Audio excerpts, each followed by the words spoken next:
Hello everyone, welcome to the Roast Law and Everything. We're on episode 218. We're coming to you about, 9 days after our last episode. We're coming to you with a budget episode, which is about 6 days after the actual budget dropped. So apologies for that. But yeah, we will still give you that episode nonetheless. Feenin here, and I've got Nolsey with me. Hello. Nolsey, you've been macking on bitches again? Oh, well, it's finally come to an end. I'll put it that way. I've been macking on dudes now. Right. What, not in a millennial woes type way? I hope not. Yes, I certainly hope not either. Okay, well, we will cut the small talk there and we'll go straight into the budget, what we got out of it. So, first of all, we did get a $9.3 billion surplus, which I believe is slightly more than what we got last time. It seemed like people were pretty divided on whether or not we were going to get that, but in the end, we got 9.3, not a huge surplus. And I don't know. I would predict that the next one, though, we're probably definitely going to be in a deficit because unemployment is going to rise, resources is doing worse. Price of iron ore is rock bottom. Well, not quite rock bottom, but it's pretty low. Yeah. At the moment. And when iron ore prices are bad, the government really does not clean up the resources taxes that it's used to. So, yeah, I would expect this to be the last budget for a bit, as we basically turn into a real technical recession. We've already been in a per capita recession for a while, but I think before the end of the year we're gonna get a real one where even we'll the stop immigration panicking by numbers. Yeah. So I mean, even the record high immigration is not going to be able to hide the fact that we're going to go into negative growth. So that's a disturbing figure that human capital literally cannot fix the metrics of our internal economic system. That should be threatening. When you know it's really fucked. Yeah, definitely. Yeah. Oh God. Okay. So let's start on this budget. Yes, we will stay on this budget. One thing before we get to how the budget is divvied up, I should say that despite the fact we had, as I said, a $9.3 billion surplus, there is also something where you have $80 billion that's basically unaccounted for because it is put into investment rather than spending.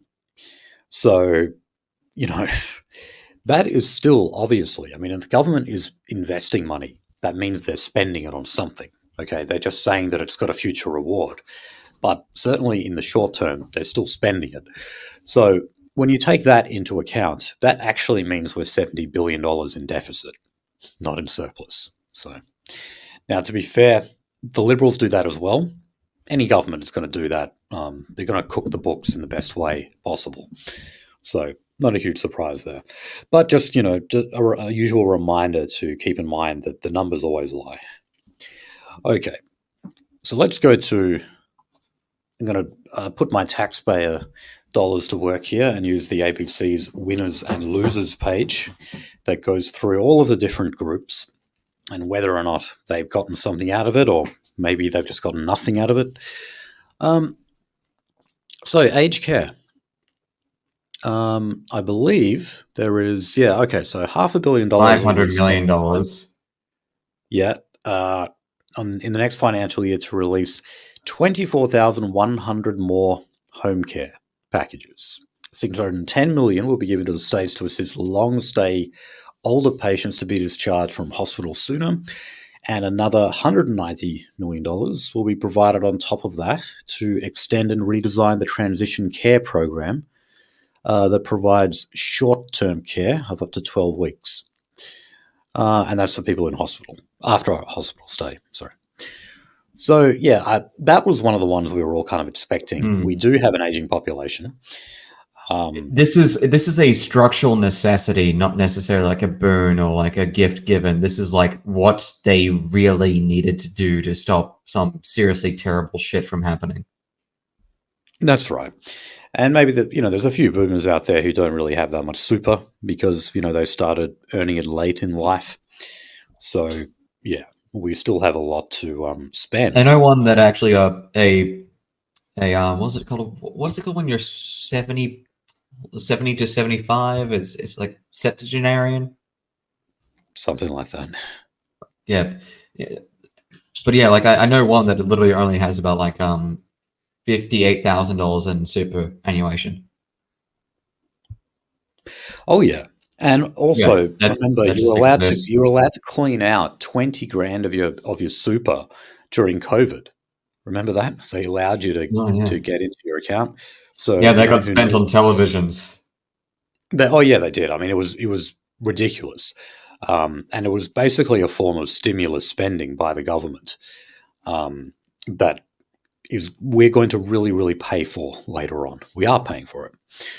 Okay. Next in line was childcare, neutral. So basically, Hmm. all projected funding is just staying the same.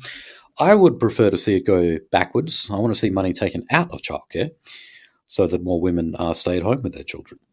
But I'm never going to get Yes. that. So No, we won't. defense, extra $5.7 billion on defense over 4 years. And so that's projected $50.3 billion more in the decade to come, as we're apparently reshaping our armed forces.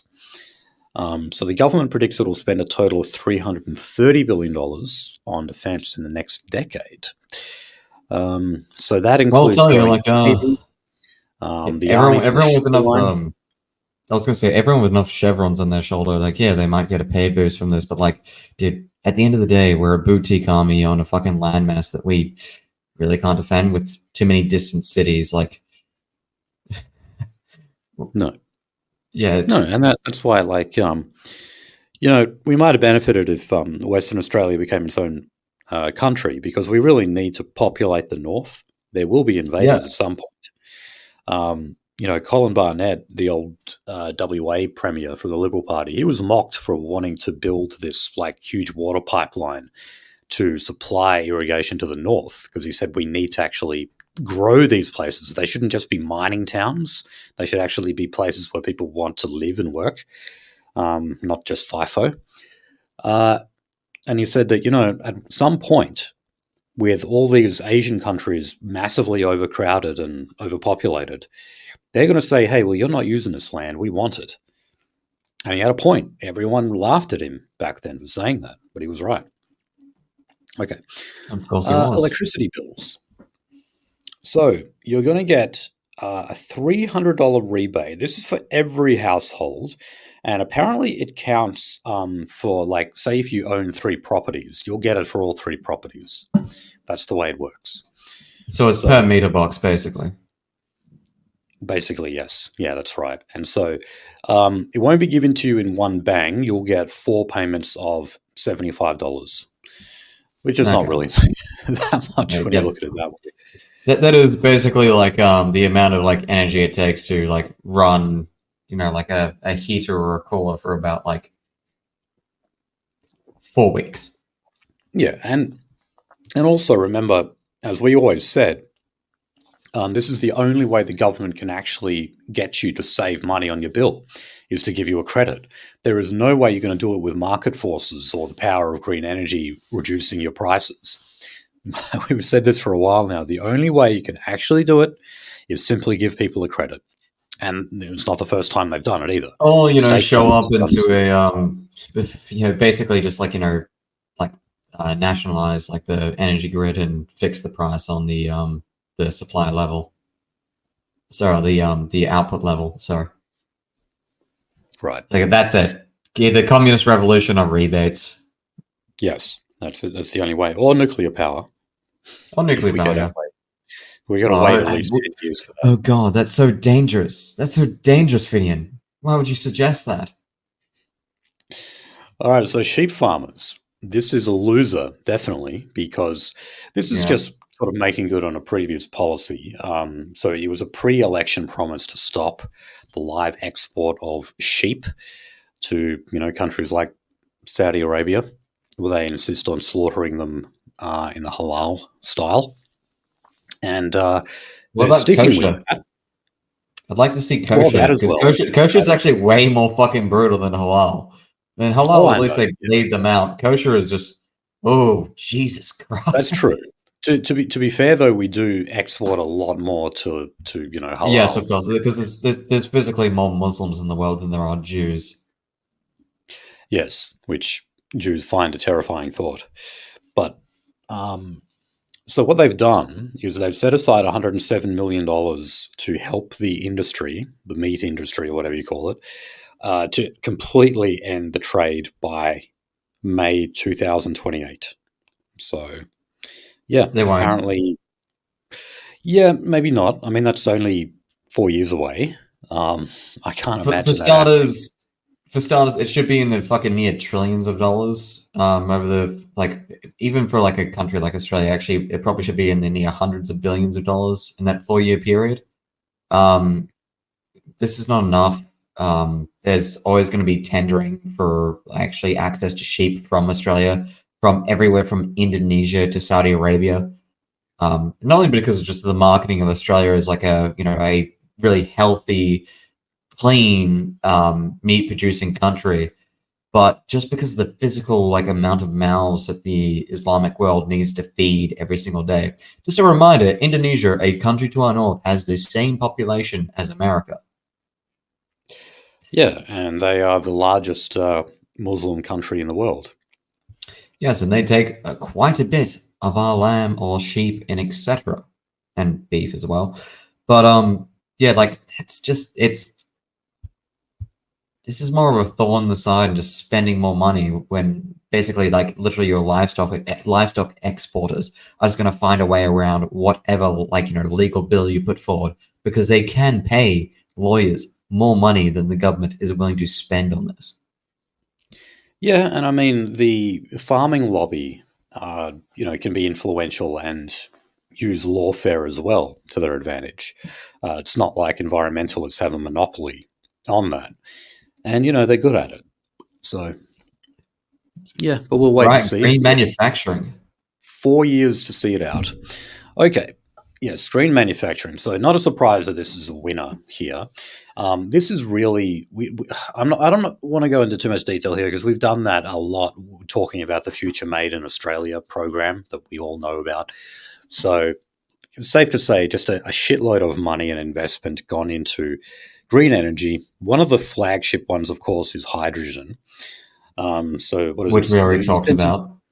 Yeah, the incentive will be worth $2 for every kilogram of hydrogen produced, and critical minerals will be valued at 10% of What? relevant processing and refining costs, an estimated cost of about $14 billion to the budget for both It's giving a hot over second. the medium term.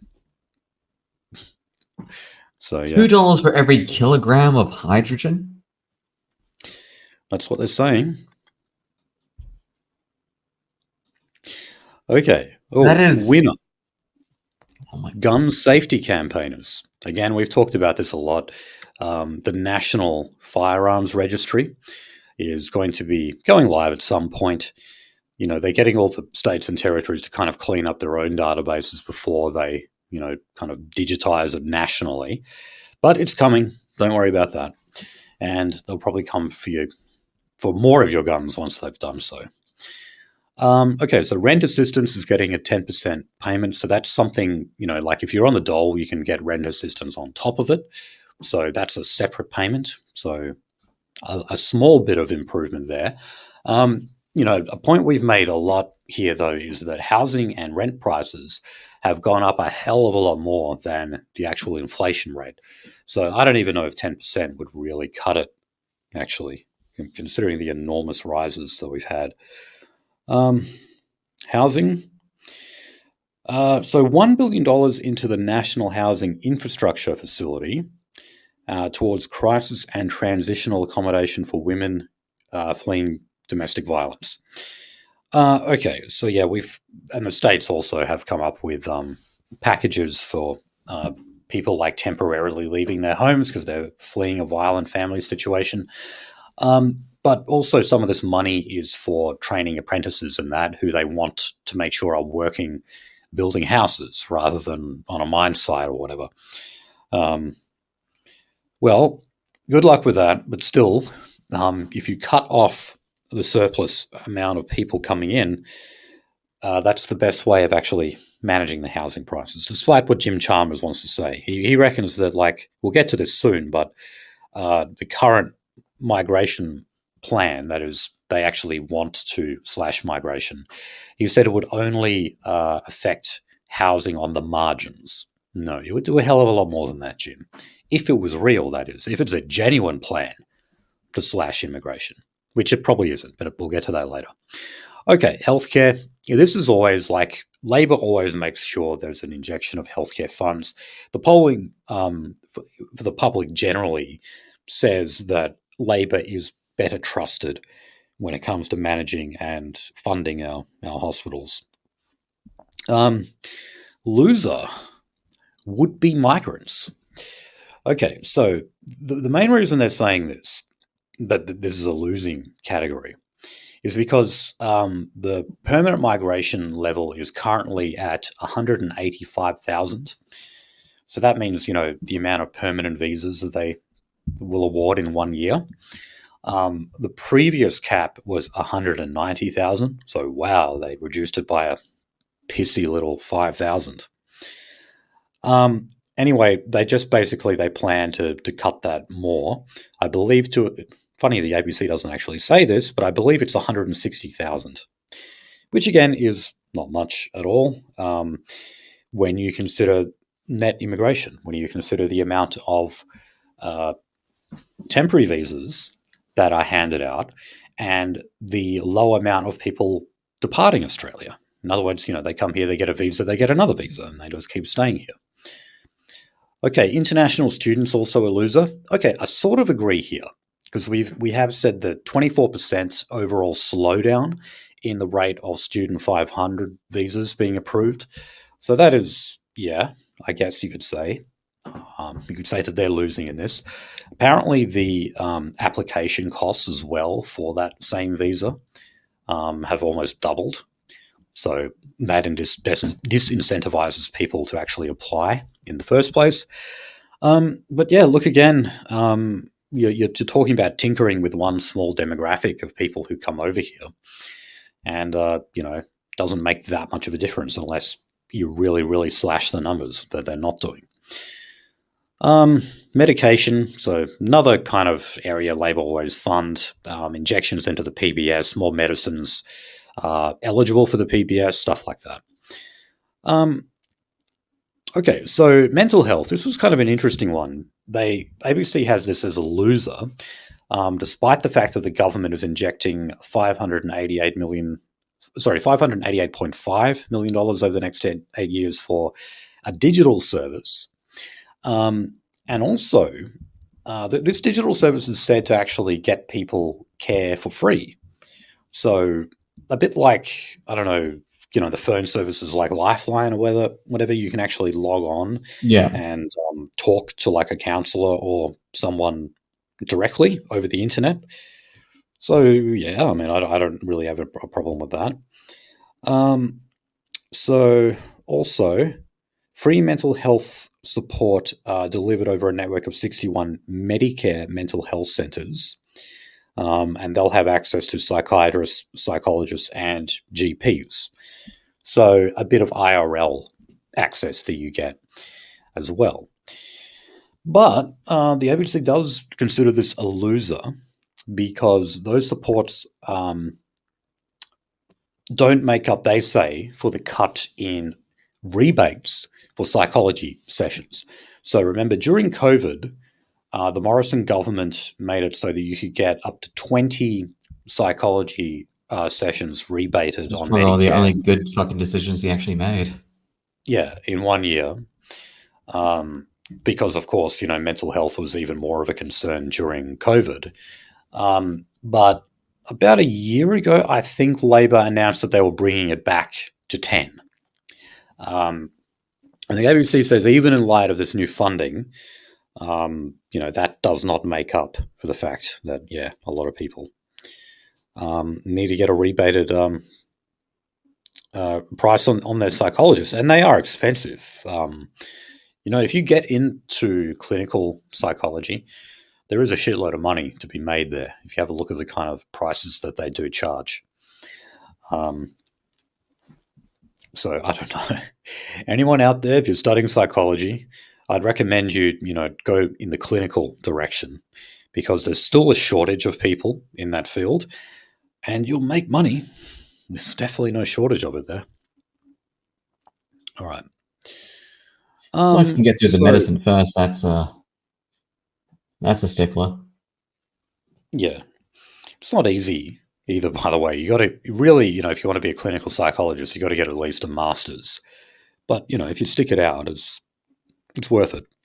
But then, you got to make sure you're okay with listening to people describe their problems all day, which obviously can take a toll. But I don't know. Anyway, so teaching nursing and social work students. Yeah, so this is to do with incentives to people studying these courses, to get into teaching and nursing and social work, obviously. Basically, you don't have to pay as much. And it says that during coursework, you'll be paid $319.50 a week for placement. Before, I believe you didn't get anything. That was just kind of considered part of your study. And that's what you did. I always found that unfair. Like, engineers doing vac work or something unpaid, because it's like you're actually doing work. Like, you're being productive for that hospital or that school or that mine site that you're working on, whatever it is, and you should be paid. And it shouldn't be the government that pays you either. It should be whoever you're working for. They should be paying you. Okay, Treasury, they're just talking about the surplus there. Taxpayers, the stage 3 tax cuts, as Labor reformed them to be, are still on the cards. There's not going to be any change there. High income earners, they've said, are losers here because, well, they were, the ones who sort of lost out in the reforms to stage 3 tax cuts. The NDIS is not getting its top-ups. So that basically means when people are on some kind of a plan, run out of money, and then go back to the NDIS to get it topped up. The NDIS, as we know, is out of control. It is costing about 3 times the amount of Medicare, despite only existing for, 10 years or something like that. And Labor always said that it was never going to grow into a behemoth, but, it only took a few years for it to do that. Yeah. Last-minute travellers, Australian passports may already be some of the most expensive in the world, but a new fee will give travellers access to fast-track applications from July 1st. And also, if you fork out an extra $100, you can jump the queue and get your passport nice and quickly. I would recommend against that, because I actually got my passport renewed last year, and I got it in like 2 weeks. So that sounds like a bit of a scam, to be honest. So don't pay that. Okay. Public service contractors. So the government's saving $1 billion by reducing spending on external labour. Okay. Outsourcing, in other words. Parental leave. Okay. More money injected into parental leave. That's for both mums and dads taking time off work. I support increased maternity leave. I do not support increased parental leave.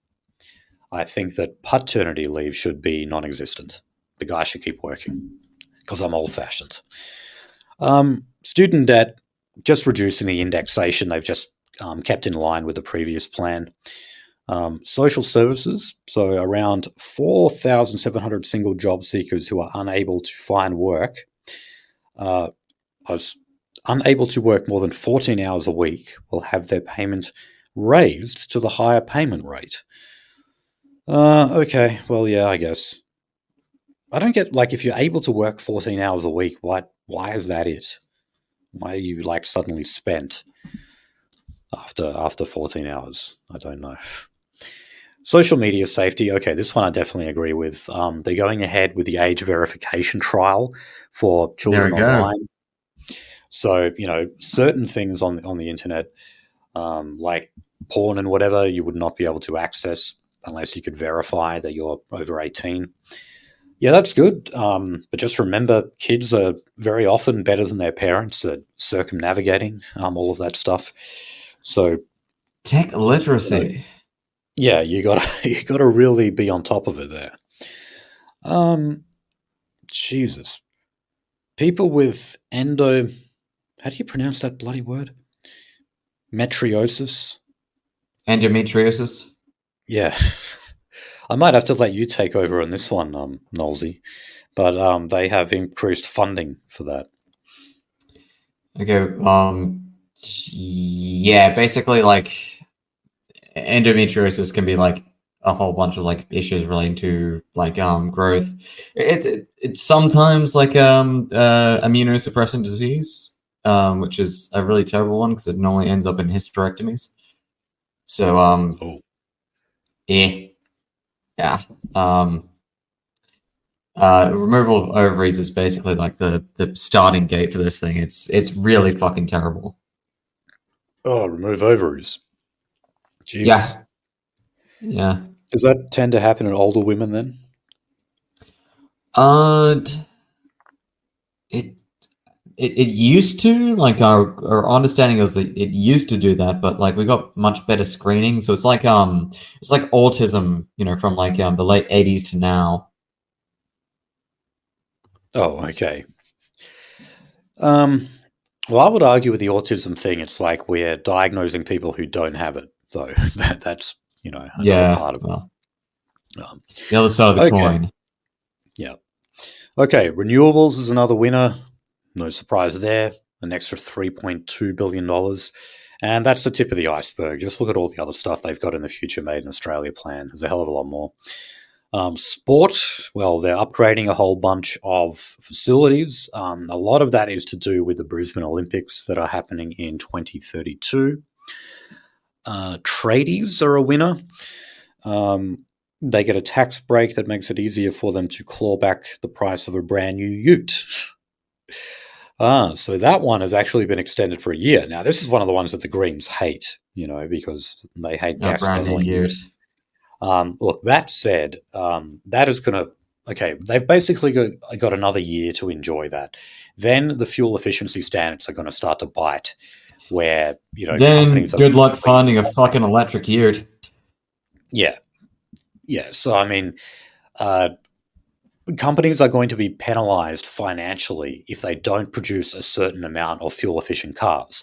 And every year that standard gets stricter and stricter, basically to the point where they can phase out fossil fuel cars altogether. And our every car on the road is an electric vehicle.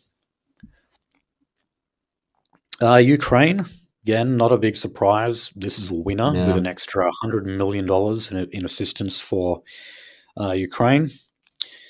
Universities is coming as a loser. ABC says, while this budget sets out a likely future windfall for the tertiary sector, the concrete measures for universities are now largely impositions. So they're talking about things like cutting international students. And yeah, that's probably where they get their big bucks from, because you saw how much they lost. Like billions of dollars was lost in big education during COVID when the international student market dried up for them. So yeah, I guess so, but I don't care there. And of course, women, they have to be a winner. $1 billion commitment to make $5,000 payments to women fleeing family violence. We already kind of covered that. And an extra $1 billion put towards crisis and transitional accommodation for women and children fleeing domestic violence. All right. So that's it. That's all your winners and losers. As you can see, much more winners than losers, actually, which has prompted some people to, of course, say that this is an inflationary budget. Others would argue that you can't really have a budget that is anything but inflationary because a budget is the government spending. Even when they say that they're merely investing, they're still spending money, and that can cause inflationary pressures. Okay. It kind of always does. Now I'm looking at my other stories and I'm like, well, I think we just covered a whole bunch of these just simply talking about the winners and losers. So I can skip a good size of them. Okay, so we'll just talk briefly about how people are reacting to the budget. So look, it's been about a week now since it was handed down by Jim Chalmers. I've got two different polls here to go through. One of them was a YouGov poll. The ABC reported on this saying that just over half of Australians polled believe the federal budget will leave them better off, with many sceptical the government can deliver secure and affordable housing. Okay, so they're like, all right, maybe we've got some things in here that help us right now, like the $300 energy rebate, but that's not going to do anything in terms of reducing house prices in the future. I remember talking to a mate about this. Like, you remember how they would always say that, like, we're right around the corner from a property collapse, or like the property bubble in Sydney and Melbourne at the least is going to burst and housing prices are going to tumble. I just don't think that ever comes. Even at times where the economy is not doing well, the rate of value increase just simply reduces a little bit. It never goes backwards. So that's what I'm kind of convinced of. Like, so if you're waiting for a time, like waiting for that ideal time to buy a property, it never really comes. Won't come. That bubble never bursts, unfortunately.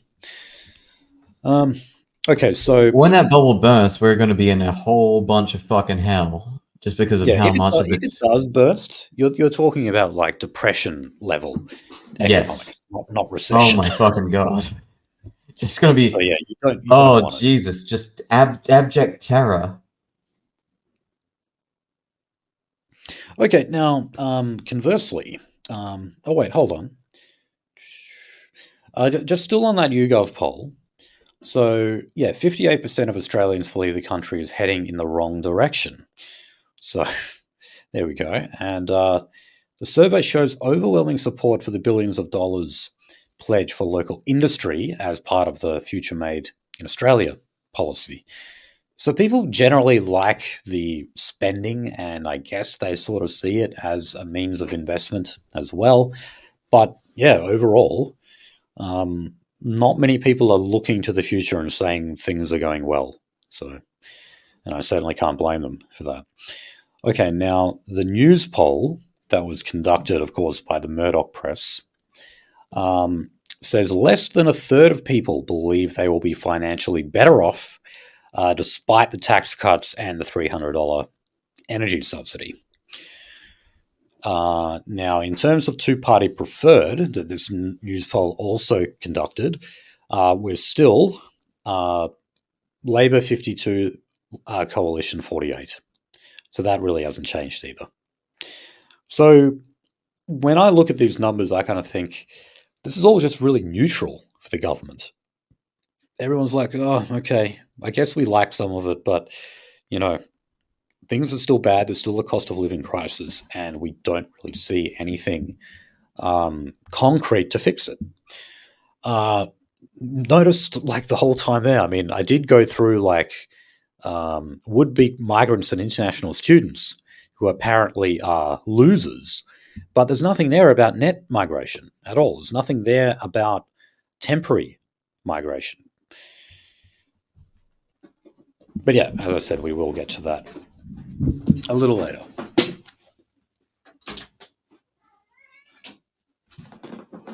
Okay. Yep, there we go. Can you still hear me? Yes, I can. Okay, good. All right, so let's just quickly follow. You may have missed it, but there was a new Northern Territory budget. Budget, yes.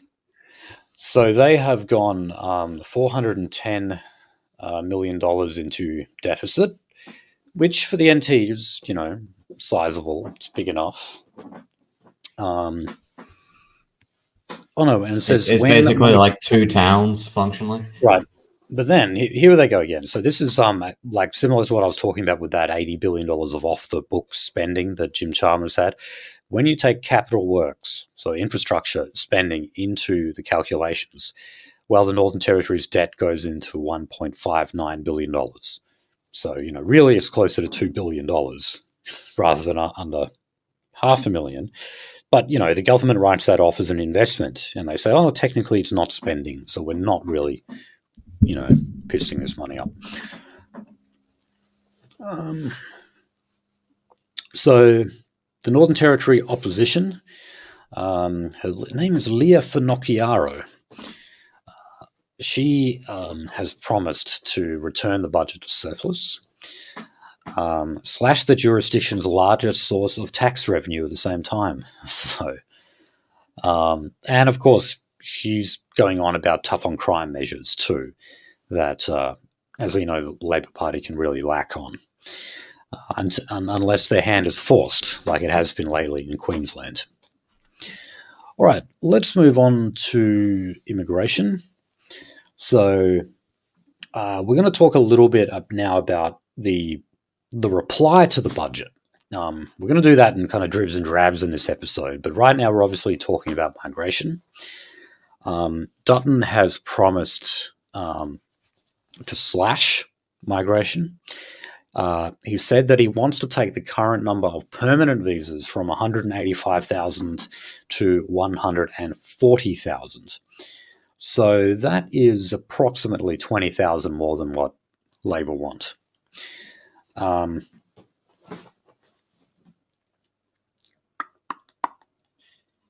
So Jim Chalmers has said, in reply to this, that Peter Dutton's comments are unhinged. He said it was a risky rant that he engaged in his budget reply. So he said for and every also 10,000... to explain how milquetoast and how fucking spineless Dutton's statements were, even Crikey said that they were spineless and completely utterly useless to actually reducing migration. And Crikey is a left-wing publication. Right. Well, look, when you're talking about just simply that cut there, taking it from 180,000 to 140,000, Jim Chalmers is actually right, though, when he says that would only have a marginal effect on housing prices. He said it would make them marginally cheaper. He's right. So he said for every 10,000 permanent skilled visas, fewer than we offer, that's a budgetary cost to the federal and state government of $2.5 billion over those migrants' lifetime in Australia. So obviously we need to actually start talking about cuts to net migration before you can start talking about any noticeable effect on housing prices and rent. Now, actually, I'll just skip ahead to one story because I read this just before the show. Angus Taylor, who is the shadow treasurer, has said that in the event the coalition is elected in the next term, they would slash total migration, so not just permanent, but total migration, by 25% during their first term. Now, funnily enough, that is less than what Labor says they're going to cut it by. Because remember, Labor said that by the end of 2025, they wanted to cut net migration by 50%. Okay? So that if you're talking about the end of the next term, that would be the end of, it would be about mid-2028. And that would be when the coalition would have reduced migration by 25%, or at least that's what they say. So, sorry, Angus, I can't get too excited about that either. Now, I'm not saying that Labor will meet those targets. In fact, we spend just about every week predicting that they won't. But still, 25% by 2028, you've got to basically shut the borders right now if we want to keep Australia white. I know that's not what you want to do, but we're already at levels where, we will live to see ourselves become a minority in our own country. I guess I'm sort of resigned to that fact now. I try to be as optimistic and positive thinking about it as I can, But, if we have to face reality, I think that's what it's going to be. So, sorry, Angus, that 25% just doesn't excite me too much. What's that going to do? Reduce it down to, 75,000 a month? Look, considering we're at levels of around 600,000 right now, you need to at least cut that in half, for Christ's sake. And make it entirely white. Not that that'll ever happen. Okay. All right. Now, in terms of those emergency migration laws that the government tried to rush through the parliament, stalled in the Senate, they're now saying, well, it's all right. We don't need to rush them through anymore. So, as we know, a Senate inquiry is still going on now. And in terms of Labor's decisions on what legislation they present before the Parliament to go to a vote, the next time this particular legislation would be considered would be the 24th of June. Remember, they tried to, ran this through in March or early April, something like that. Now, why is this? It's very obvious, because the High Court made its decision, and it was good news for Andrew Giles. That Iranian guy who was in detention, who was apparently Kurdish, Christian, and bisexual, and said he was going to be persecuted back in Iran if he was forced to move back there. Again, for those who didn't listen to the last episode, the exact fucking things that a pamphlet from an NGO to keep your ass in Australia would tell you to say. Oh, yeah. And I mean, the difference there with that one was that he wasn't cooperating with authorities. And that caused a lot of people to scratch their heads and think, so just fucking remove him then. Who cares if he's not compliant? But that was also the reason why the High Court said he could stay in detention. So, they ruled that his form of detention was not illegal. That is what the government was really panicking about. I reckon if that decision had gone the other way, Andrew Giles would not be the immigration minister right now. That would have, you would have seen another 150 people or so go free. They would not have the emergency immigration powers to deal with it. And then you would find a sizable portion of those people out there committing crimes all over again. And that would have just been too much. Andrew Giles and possibly even Claire O'Neill, the Home Affairs Minister, I'd say would have resigned, given that. Okay. Now, interesting here, over in Queensland, the Labor government, I must emphasise, has sort of broken ranks here and said, no, we absolutely have to back a huge cut in international migration. And this is Stephen Miles saying this, and he's saying, yes, it would actually ease the housing prices. And, it's as bad in Brisbane as it is pretty much everywhere else. Other Labor premiers are just not touching that, So yeah, it's good to see at least one of them actually putting the pressure on the government in that way.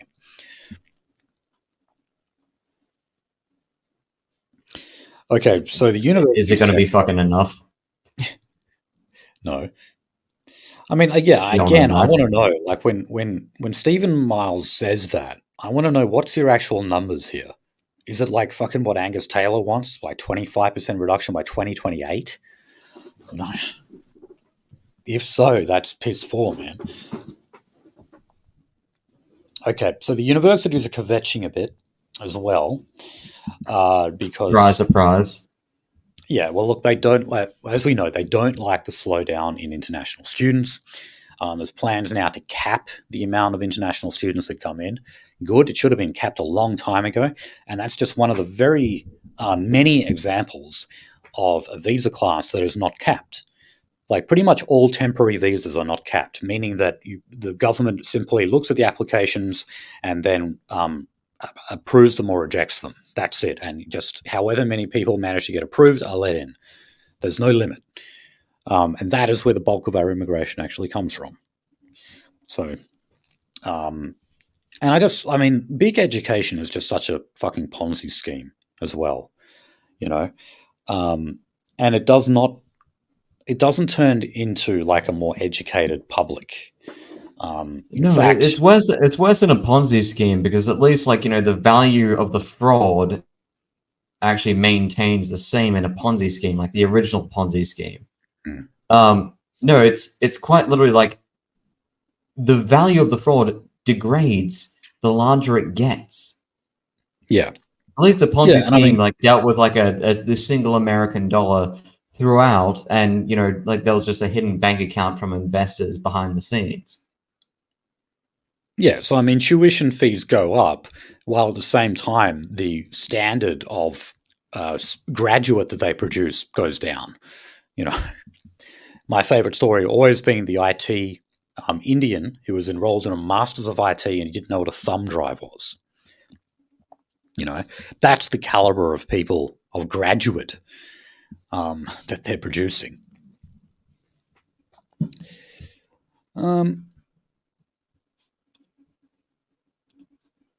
Right, okay. So, again, in terms of the coalition response here, they've said that they would also target international students, particularly those in Melbourne and Sydney. And that's part of the attempt to cut overall migration. Again, we don't have any figures on that. They'll be released in the fullness of time, I guess. We're only a year away from another election.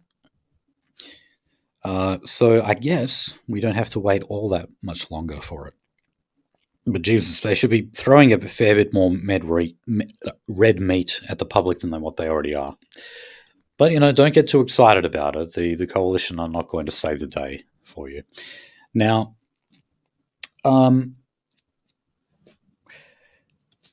David Littleproud, the leader of the Nationals, apparently is dealing with a bit of internal strife within his own party because they're worried that the coalition's plan to slash migration, or however much it is going to hurt the regions. Now, this did not surprise me in the least. I know this surprises some people when they read this. They're like, oh, surely, the Nationals, they're even more redneck than the Liberals, aren't they? That would be you'll be fucking surprised on slashing migration. No, actually, it's quite the opposite. You know why? Because they rely on people. Because they like their slaves. Because they like fruit pickers, okay?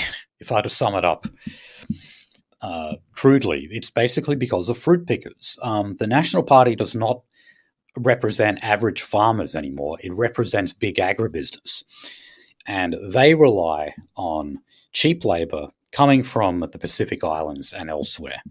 And that is what is causing a bit of internal strife at the moment, because for the most part, Nationals voters, of course, they want to see a slash of migration. And, some of the people who live out in the regional areas, they live there specifically for the reason that they were escaping the diversity. And then they find that it's chasing them even into the regional areas and there's basically nowhere else for them to go because the Nationals have sold them out. And they're continuing to do so. So if there is any major pushback within the coalition to do with these policies to supposedly slash migration, I guarantee it'll actually come mainly from the Nationals rather than the Libs. It's one of the sad things about I was going to say it's one of the sad things about a political party like representing agrarians is because eventually that political party, just because of the forces that drive a political party, become like corporate focused. The farm that buys up the company that buys up like a whole bunch of family farms, and then imports a whole bunch of like pickers rather than like breeding and making their own. Yeah. And then the problem with that is you get the real moral hazard because if you don't do it, if you don't engage in, exploiting cheap labor, you are then at a competitive disadvantage, So it turns into a case of where just like basically everyone has to do it in order to stay viable. And, you just fill the system with perverse incentives that way. Now, just on top of that, so look, David Littleproud, for the moment anyway, is saying that he supports the current plan to slash migration. But he said that it is very important that when it comes to the slash or the reducing of international students and basically just immigration generally to the regional areas of Australia, he says that it shouldn't impact them at all. Okay. So he's just saying that, okay, reduce migration, but just from the big cities. Let's just deal with housing prices in Melbourne and Sydney and a few other places, and let's not worry about the bush, because apparently they rely on all of these people. So, fuck you, David Littleproud, for that. Oh, and also, on top of that, they want to reinstate the agriculture visa. Now, that was basically a streamlined visa for Pacific Island workers to come over here and pick fruit. That's what that was, and they want that back again. It's a really cheap, easy to apply for, streamlined visa that goes through very, very quickly. And, that's the Nationals' favourite bloody visa. There we go. Guess who they actually fight for? Not the farmer, but the fucking a bigwig who owns a whole bunch of farms and sits in some fucking office in the city. Yeah. Okay, so last story on migration is that we have another detainee who was released. Now, this was not one of the ones from the cohort of indefinite detention detainees who was released. This is someone who actually had an extensive criminal record and was let go by the Administrative Appeals Tribunal, which, of course, is the body that oversees appeals if you've had a visa rejected or something. And they've said here that the visa, I don't know what visa he was on, but the visa should be reinstated. And this was after they considered a ministerial direction that an individual's ties to the community and time spent in Australia should be given weight. Okay? So basically what they said was this guy has lived in Australia for a while. He's made some connections here, and therefore, weighing that against his, quote, extensive criminal record actually makes it more important for him to stay here and to have his visa reinstated. How about that? So the coalition is now demanding that Andrew Giles explain what the hell this ministerial direction is all about and how you can possibly justify it.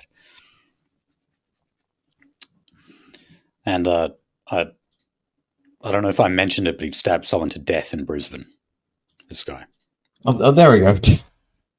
Yeah. Sorry, I think we should be eminently concerned about this person. Yes. Yeah. I should have started off with that. Yeah, this guy just killed someone. So that's what we get with our piss poor system. Okay, let's go on to the whole Israel-Gaza situation. Actually saw just before that at Curtin University here in Perth, apparently they've taken over a building there. So it's underway here in WA as well. It took a while. Do you have the building number? Hold on, where did I see it? I'll bring it up quickly, but it was at Curtin. I don't know if it's going on right now, but it was very recently, a couple of hours ago. God, it's the same old fucking faggots. Are you having a look at it?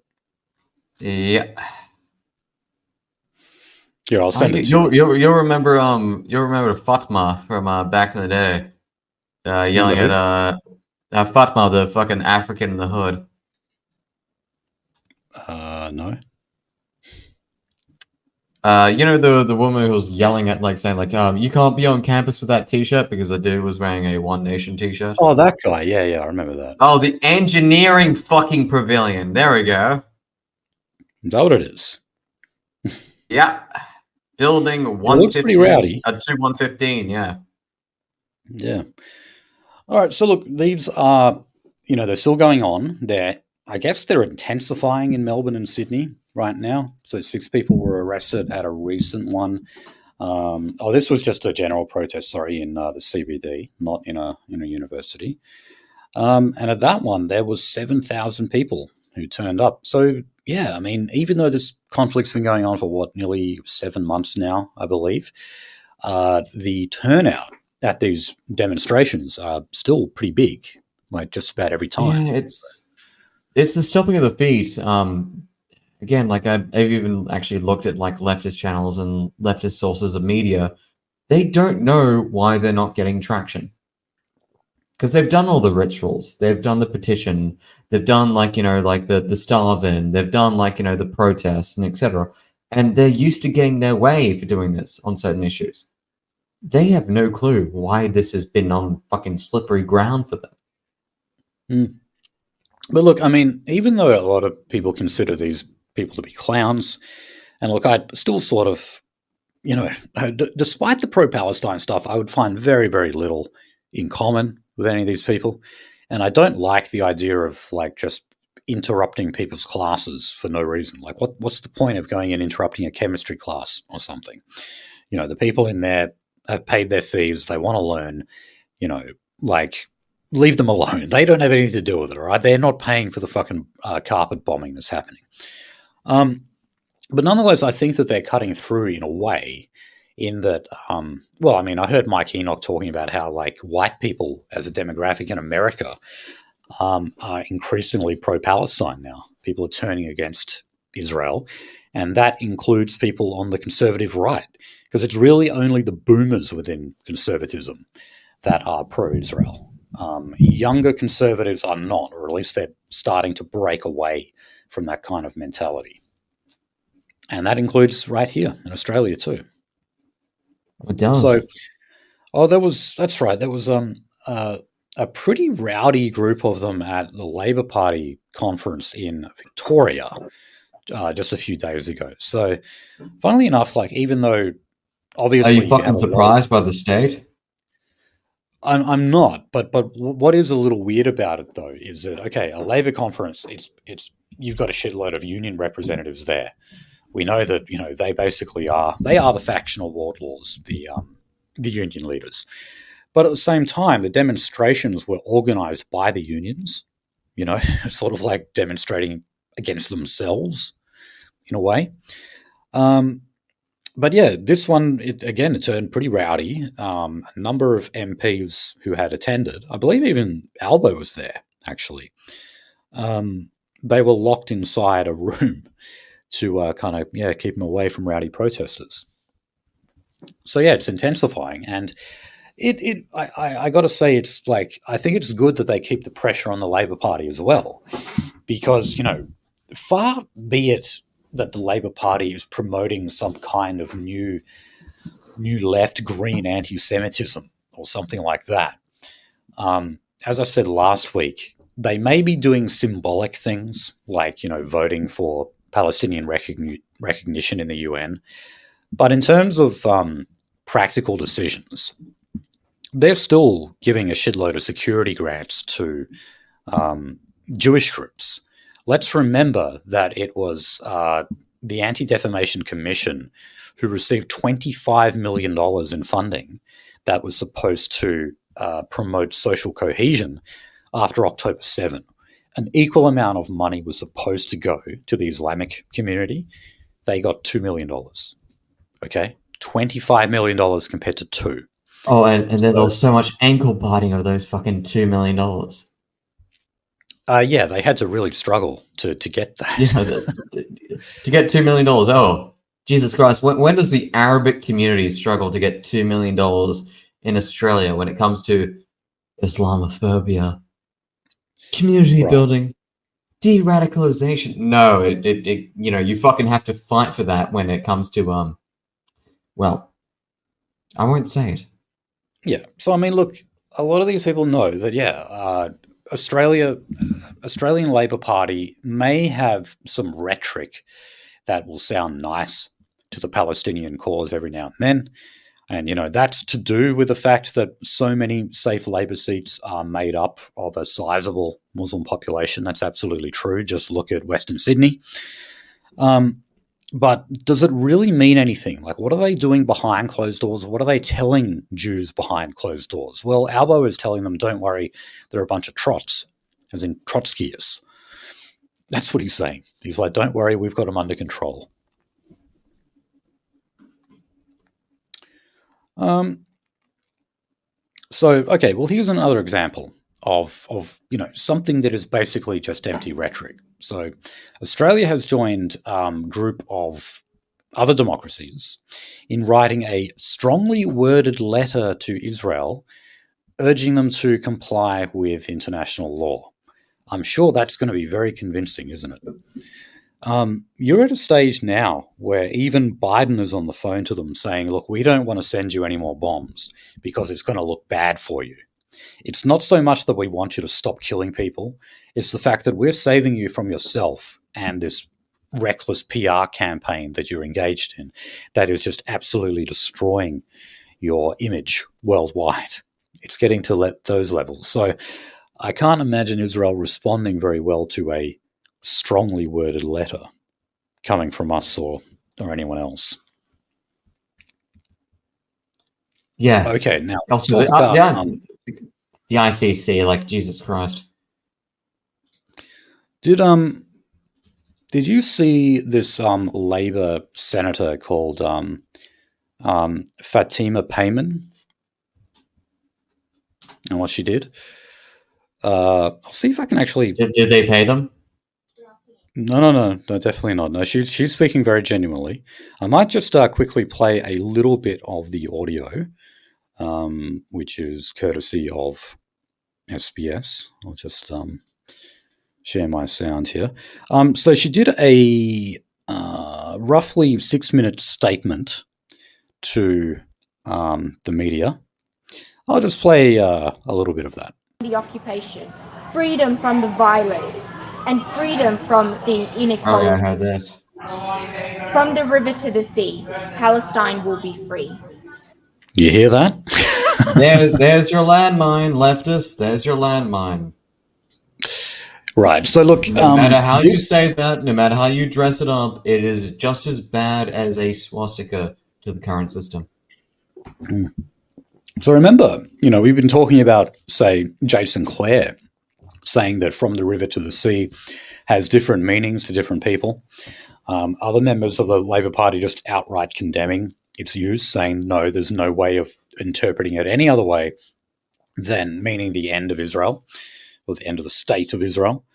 And then you've got she was a first-term senator. She was from Western Sydney, as you can imagine. She is the son of Afghan refugees, I believe, and she is only 29 years old. So definitely, represents the youth of the party. There we go. And yeah, and she is in a way sort of representative of the new sort of multicultural Labor that has to deal with what are a lot of internal contradictions. And here we've got a pretty blatant one where, the Labor Party has always been pro-Jewish, always been pro-Israel. It always has, despite what Sky News want to tell you, okay? Just look at the connections that they've had with Mark Liebler, for example. But now you've actually got active tensions happening within the party. The leadership, of course, is not with her. Albo has all but condemned what she said. But you are now starting to see fractures in the fragile multicultural coalition that is modern Labor. We've seen it for a while in New South Wales with the Lebanese influence, but it is growing into the federal government now, and it's very interesting to see. Now, I would much rather we had, say, Pauline Hanson, if she came out and said something like that. Maybe I could get back to supporting her and her party again. You know what Pauline is doing now? She's turning up supporting with the Israeli Israel flag in the form of a scarf. She wore that into I've seen leftists try and square the circle. Like she showed up in the government. It was like, oh, Jesus Christ, she's been a Zionist, show up in one garb to harass one, show up in one garb to support one, and they're trying to square the circle of it. Well, look, initially Pauline was not a Zionist, but she wasn't anti-Jewish either. She was basically just naive.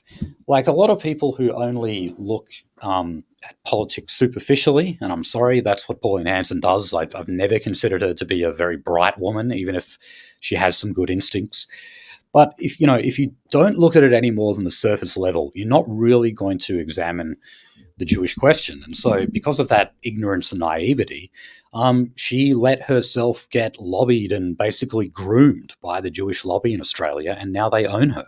And now she's got a homosexual chief of staff as well, So, one nation is a write-off. If you ever, thinking they're still the best of the bad lot or whatever, no, they're the same as all the rest now.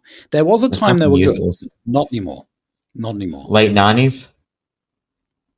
Yeah, that was about it. When they had that big win in Queensland. That's coming up to nearly 30 years ago, you know that, right? Oh, yeah. So, I mean, yeah, and we haven't had anything decent in the meantime. I mean, there was Fraser Anning's very short-lived party. Useless.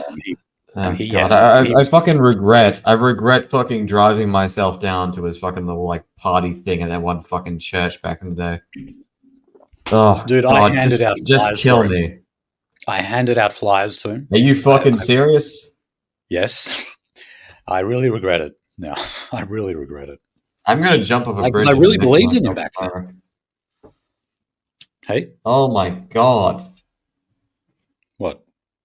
Oh no, I was gonna say this is the fucking worthlessness of fucking Fraser Anning in retrospect.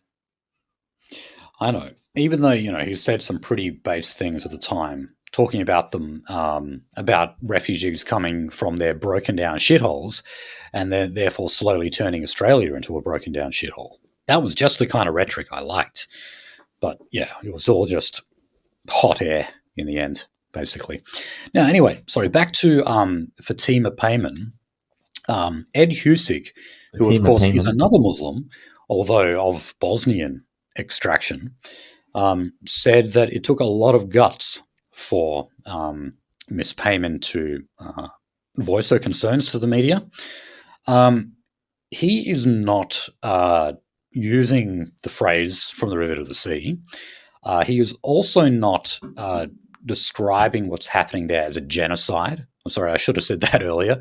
One of the main points of breaking with Labor and what they're saying about the crisis is that it is actually a genocide. She did word it in that way. Ed Husick has almost gotten there by saying that it is a form of collective punishment. In other words, civilians are being punished for what Hamas did. But yeah, he won't outright call it genocide. But, with the way things are shifting, the Labor Party in a few years' time might actually say that. So a Muslim group that was awarded charity status in the budget that's just been, they sent a letter to senators warning of the legal risk of condemning the river to the sea chant, and claims that Labor has abandoned their own senator, that being, of course, Fatima Payman. So yeah, we're starting to see these kind of lobby groups as well. And just remember, Muslims pretty much exclusively vote Labor. They're sort of they're left-wing economically for the most part, but they don't like all the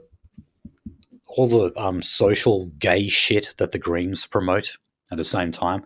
Even though you still do have a few Muslims who run for the Greens, it's funny. But, for the most part, Muslims are like the ones in Western Sydney who want to see a ban on same-sex parent books being displayed in public libraries. We've got a bit on that later as well.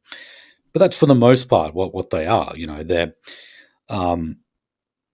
They are left-wing. They are basically Arab nationalists, and they're socially conservative, which might be better than a lot of what we've got in front of us, what is offered to us. But obviously it's still not ideal.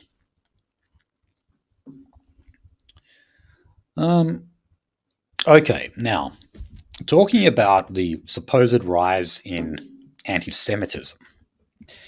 So, Peter Dutton is calling on Labor to establish an independent judicial inquiry specifically into anti-Semitism on university campuses.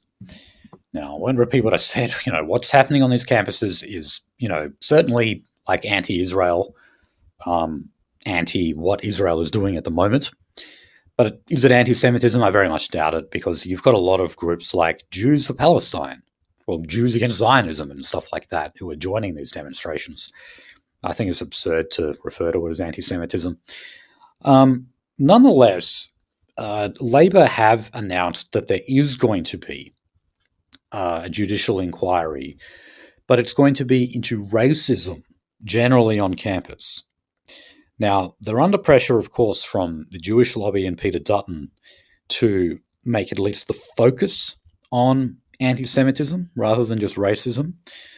Well, they've responded to that, and they've actually instead said that the focus is going to be on Indigenous Australians. A little weird.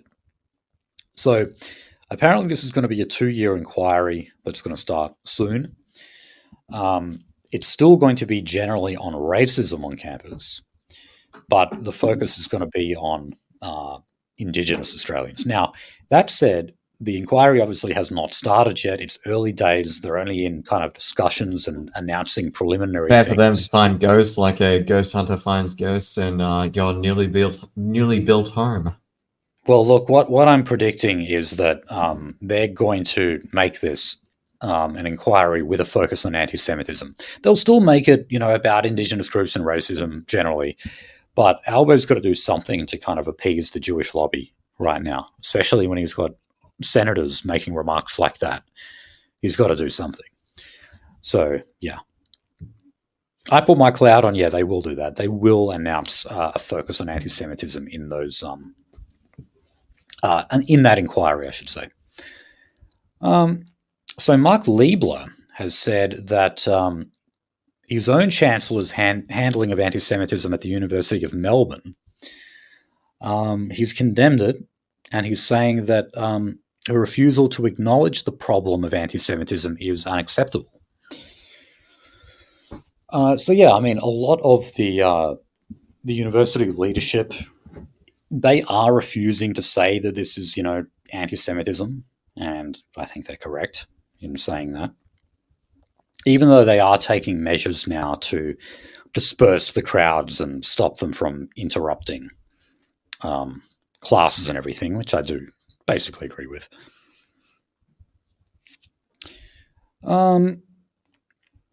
Okay. And lastly, just in New South Wales, a Labor MP who condemned police for arresting pro-Palestinian protesters and also likened police to an occupying army has been sacked from his role as parliamentary secretary. This was Anthony D'Adam. He's been going to these protests pretty much every week, right up the front. So they're not standing for that kind of behaviour either. That was a simple attack on police, arresting demonstrators. And boom, there you go. He's lost his portfolio because of that.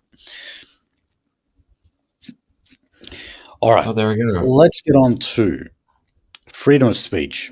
So, federal court judge has denied the E-Safety Commissioner's application to extend the injunction on... Thank fucking God. On X, on Twitter. So this was the injunction against, of course, the footage of the stabbing death of the Orthodox priest, or whatever he's called. I think he's an Orthodox priest. By the way, he lost an eye. His sermons are back, and you can see him with his eye patched up. But yeah, that was punished a Syrian. Yeah. So, and he says that he was it was like a sacrifice for God, basically, is what he wrote it off. I don't know, honestly, he seems like a fucking tough guy. If I was a priest, if I was a fucking priest, fucking this dude, Jesus Christ. He's right back at the same podium doing the same live streams that he was doing before. So, yeah, he's got balls. He really fucking does. Honestly. Although, I would like him back in, what is normally called Assyria. Yeah, so would I. There's definitely worse people that we take in. But yeah, at the end of the day, I'd still say no. Sorry, not your country. I may respect you, but you got to live over there. So anyway, on the injunction, so I guess that means, if you still want to watch the footage on Twitter, you can, if you're into that kind of thing. There's a final hearing on the matter in the next few weeks. So we just got to wait and see. And I guess I'm on Team Elon here. I don't want to see further policing of the internet. Even though, I do like the idea of policing obscenity and whatever. My issue always is just, what does that eventually lead to? And unfortunately, it leads to banning white nationalist speech more often than not, even when initially it was about stopping something that, say, I may not like. I don't like the idea of gore porn and lots of people watching it, but you always got to wonder, the slippery slope. Okay, so Tasmania's Multicultural Council has formally complained against the local media Pulse for a Facebook post that it made. So let me just read the Facebook post. So this was about a former Tasmanian Premier, Peter Gutwein. So it said, attacks on Tasmania's migrant and refugee. Yeah, he's not Jewish, I don't think. But the post said... No, I was going to say, just the name, Gutwein. Well, okay, yeah, it's a bit strange. It is. Attacks on Tasmania's migrant and refugee communities have prompted a former Premier to take on a journey from the top of the state to the bottom on foot. Peter Gutwein plans to walk 350 kilometres from Burnie to Glenorchy next month to raise awareness and funds for the Tasmanian Migrant Resource Centre. He's aiming to cover 50 kilometres each day and raise $50,000 during the walk. So that's what Pulse Tasmania put out. Now, the reason why a complaint, you'd say, why on earth would the Multicultural Council take out a complaint against Pulse Media for posting something that surely they would be supportive of? Well, because they didn't manage the comments section. So people got in. Oh, shit. As they very often do. Oh, shit. And apparently they were talking about things like fake UGs, instead of refugees. I personally prefer rape fugees that they used during like the Syrian. That's a good term during like 2016, man. Yeah, but yeah, I guess maybe this was just ignorance on their behalf. But yeah, if you post stuff like this, just on any social media platform, we still do have our guys on there looking at these pages. And, I've always said if you want a good white pill, if you're on a news source that still has the comments section open, go and read those comments and you'll be amazed at how many people actually agree with you. Even on like bullshit lefty sites. Like I remember when they had the comments, I think they're closed now on The Guardian, but you would have so many people who go in there and troll it. And, well, actually, no, I shouldn't say troll it. They would just go on and give their honest opinions about it. And it's very reassuring to read it. So, yeah, they got over 700 reactions and 200 comments, and many of them were, rude and racist and vulgar.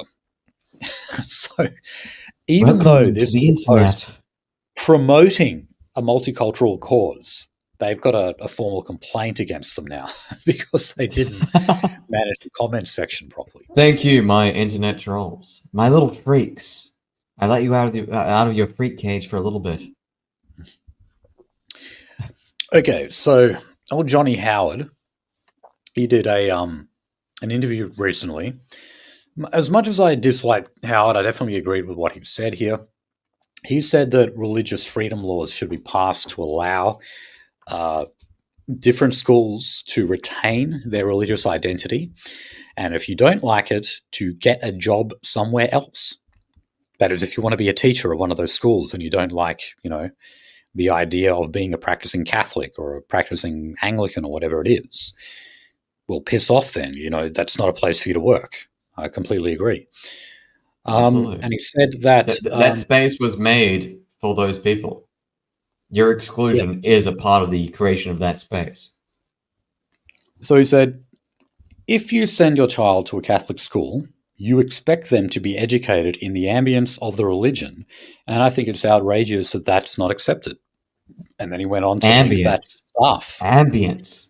Yeah, I don't know Even if that's a using cuck phrase. ambience was the best Dogma. choice of word there, but Dogma. Yeah. Dogma should have been in the term. Dogma. The dogma of that religion. Now that's a Yeah, good thing to the people inside that community. Good thing to the people. A bad thing to the people outside of that community. But the problem is, it's a good thing to the people inside of that community. That's their Yeah. culture, ways of life, worldview, values, etc.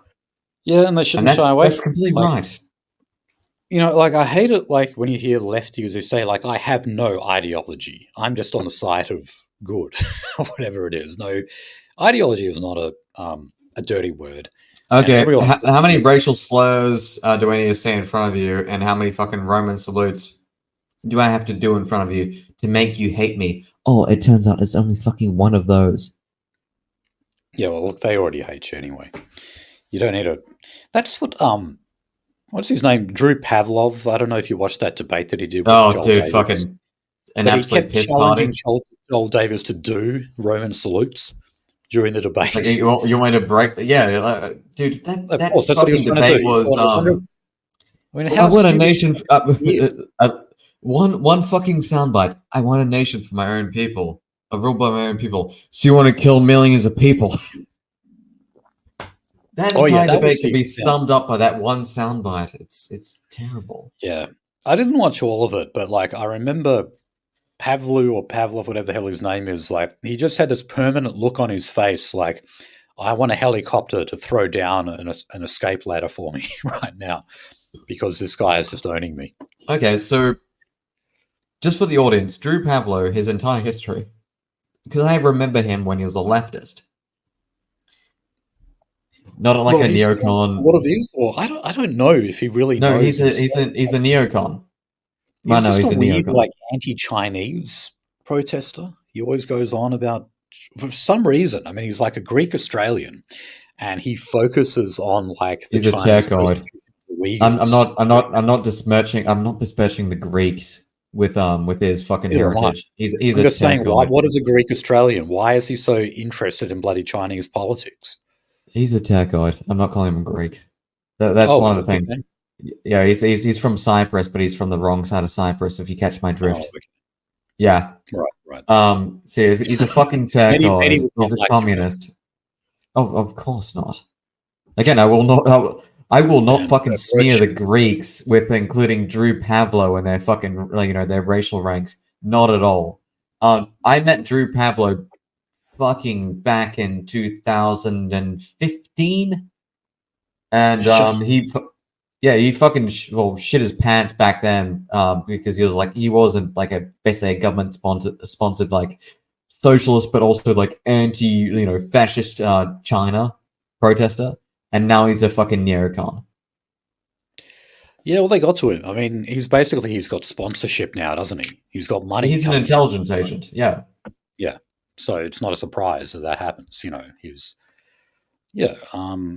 like Destiny, I guess you could say. He's spouting the same kind of talking points and everything.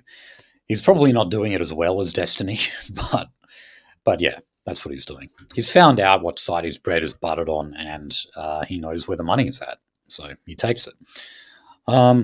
Okay, I don't know how we got onto that talking about religious freedom. Shitting on him. But yeah, but we'll move on to climate and energy. Alrighty. So the government wants to force energy retailers to offer customers a cheaper deal in just one click, as in one mouse click, when their plan ends. And that's because if you don't know this, a lot of the time when your current electricity plan ends or whatever you're on, it rolls over automatically onto a more expensive account or a more expensive deal, whatever it might be. So a lot of the time, people will sign up with X energy company because the first 6 months are, reduced. I don't know. It's been ages since I've done that. But then they kind of just unknowingly, suddenly your prices just shoot back up. I'm sure a lot of people have done that with internet bills, with mobile phone bills, and then you find this nasty surprise. Shit, I forgot about that thing I subscribed to.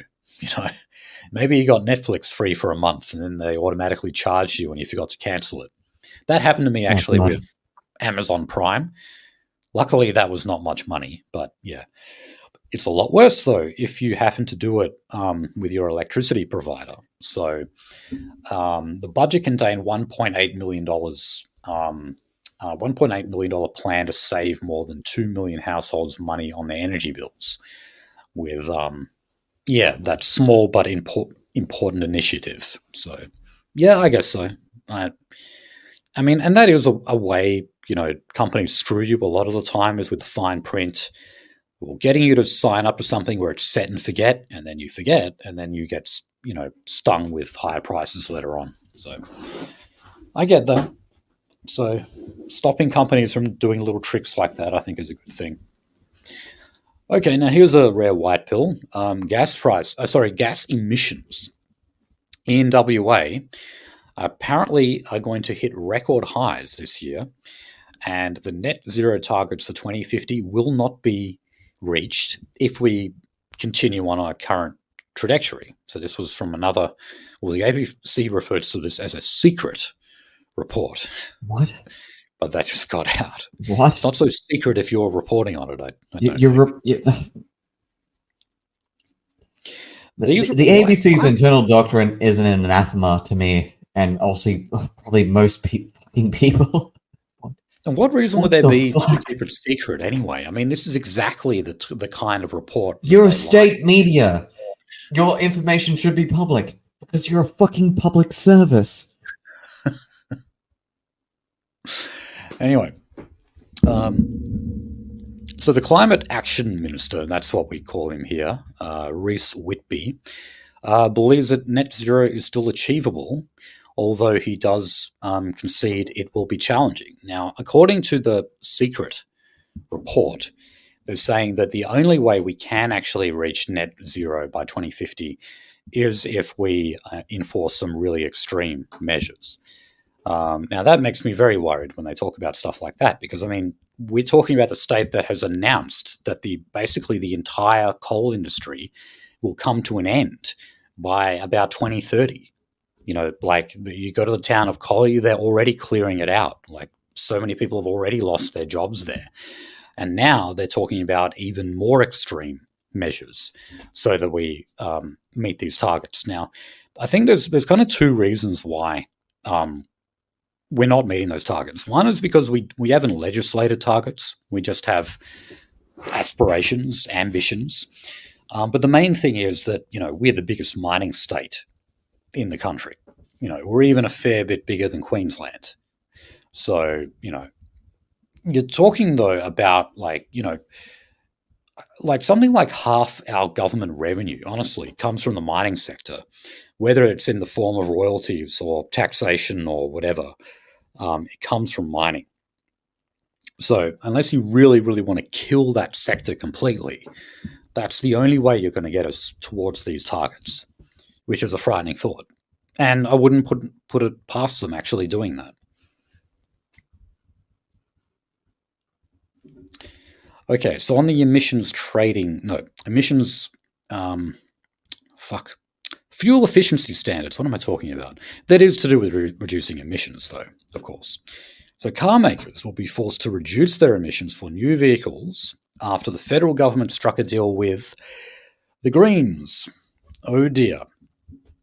So the new vehicle efficiency standard. Okay, make no mistake, these are just the same fuel efficiency standards that Chris Bowen was talking about. Apparently, for a while they were going to go backwards on a little bit of this stuff because Joe Biden announced that. He basically said, no, this is going to be too costly to the economy. It's going to raise the prices of cars by too much. So we're not going to be that ambitious about it. Well, now what we've got here is a deal with the Greens where the Greens agreed to pass reforms.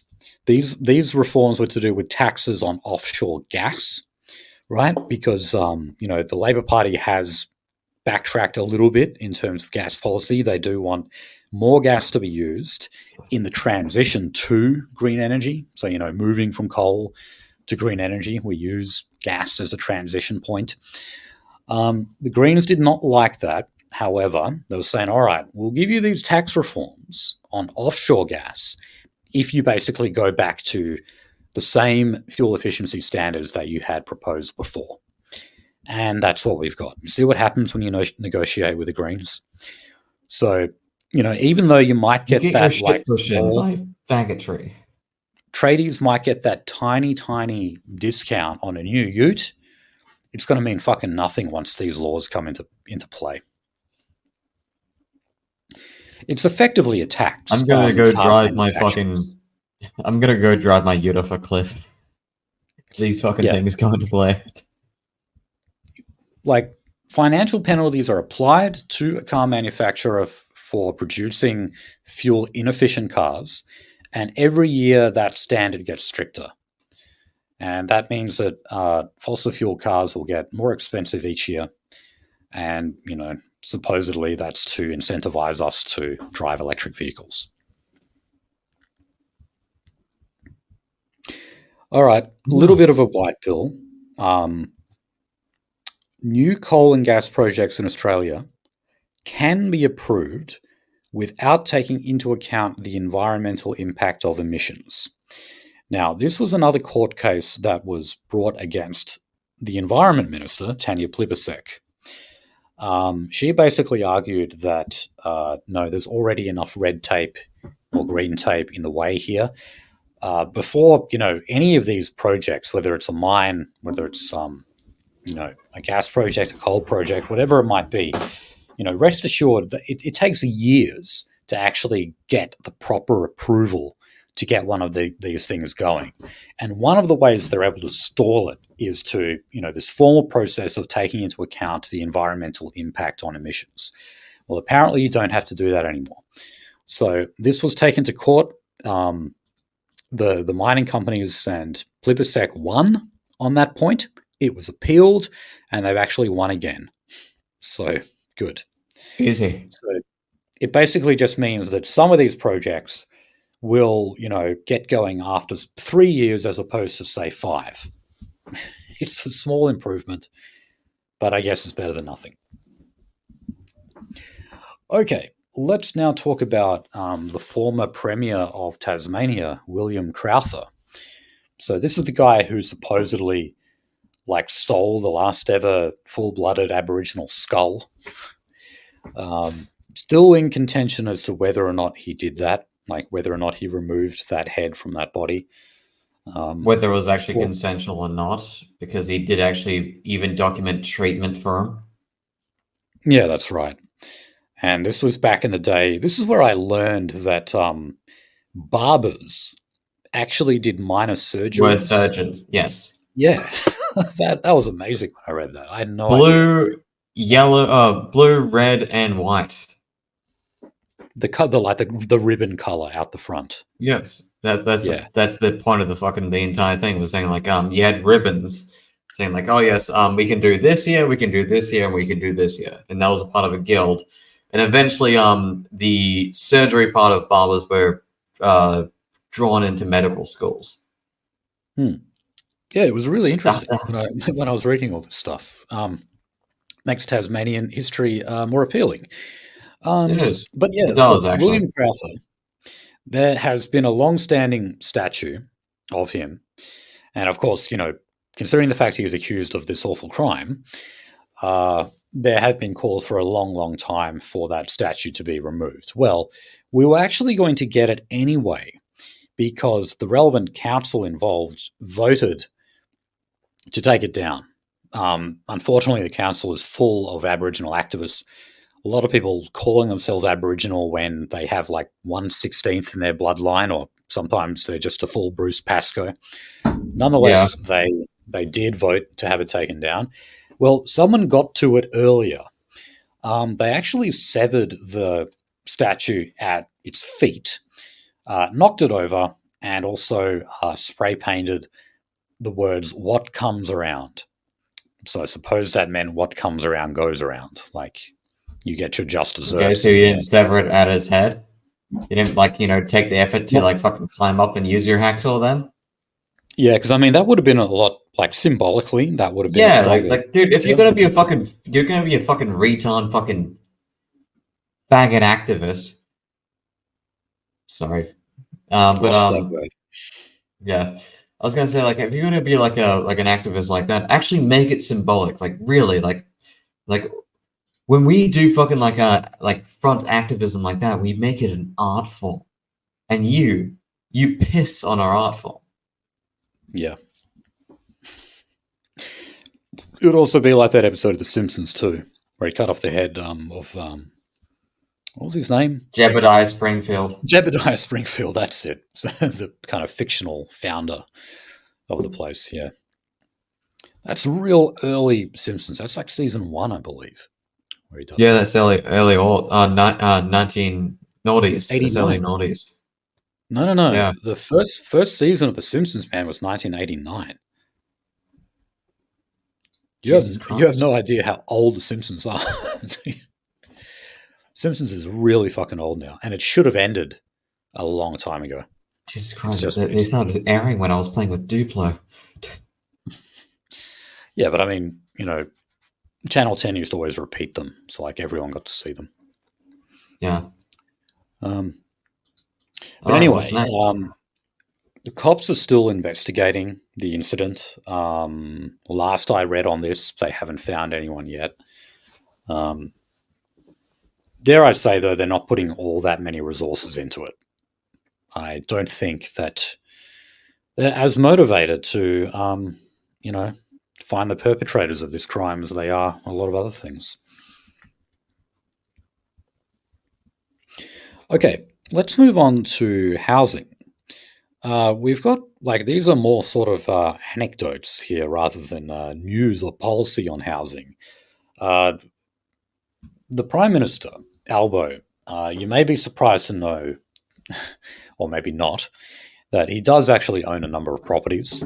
He'd be a fairly wealthy guy, I'd imagine. And he actually just evicted someone.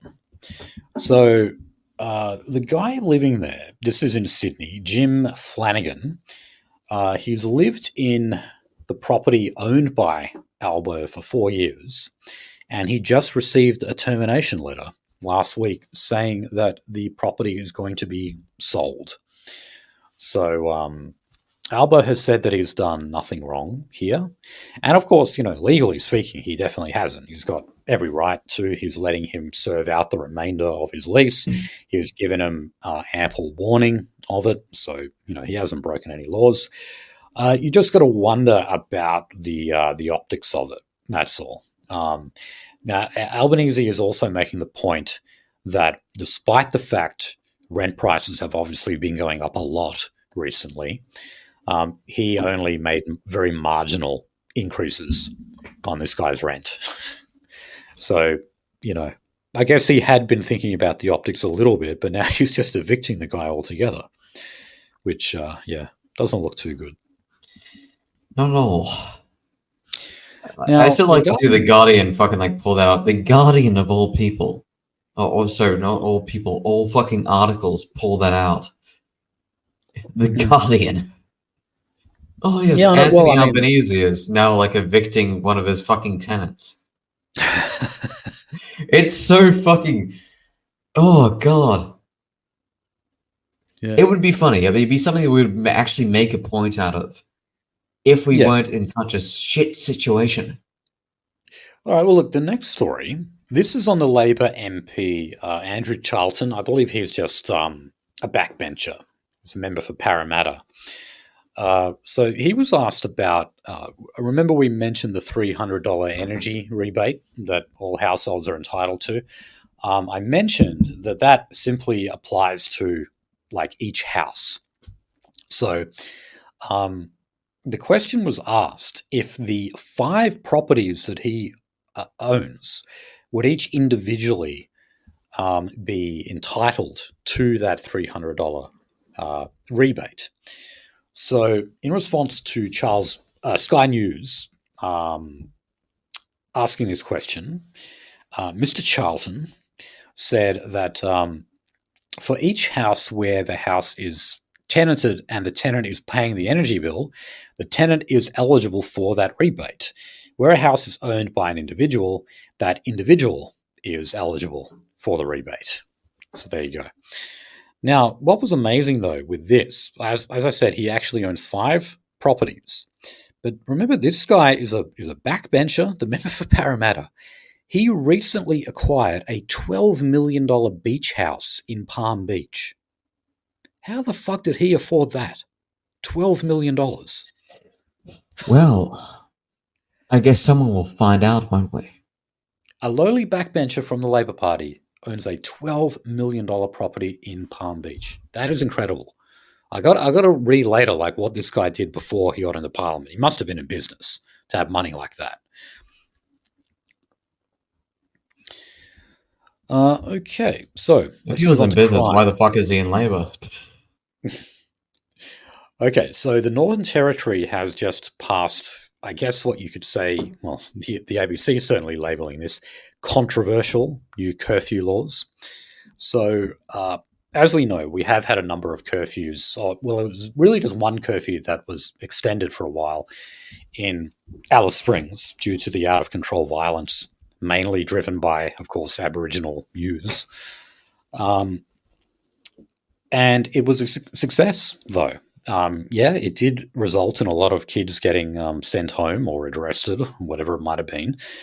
But in terms of the actual crime levels and the break-ins and everything that was going on in Alice Springs, it actually had a demonstrable effect. And Labor is basically begrudgingly acknowledging this. They, remember, in the Northern Territory have an election coming up, I believe, in only about 4 months' time. They know that crime is providing very bad optics for them. And not just in Alice Springs, I mean, like the territory over.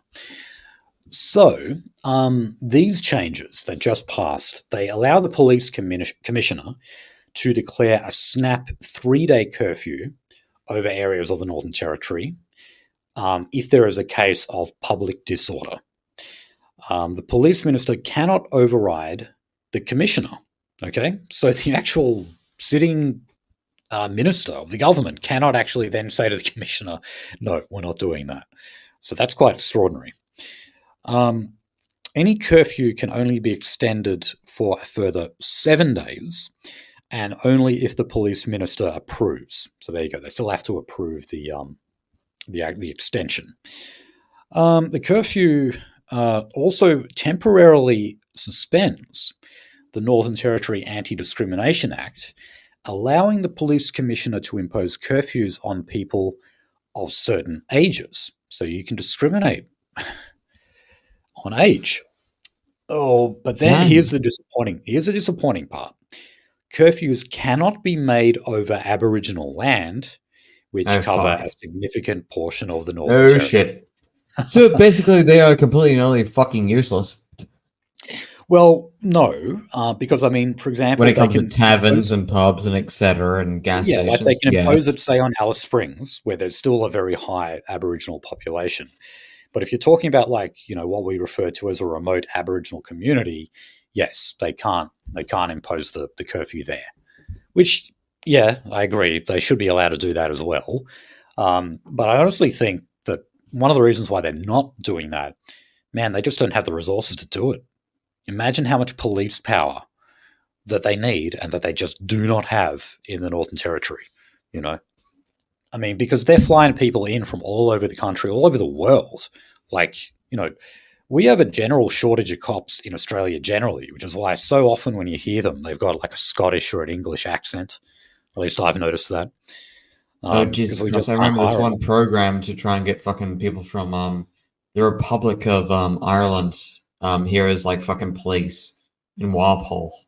Ugh. There's a lot of Irish too. Yeah. I mean, I've noticed mainly Scottish and English, but yeah. But in the Northern Territory, it's even worse though, because of what happened with Zachary Rolfe and just the general level of Aboriginal crime there. Just no one wants any fucking part of it.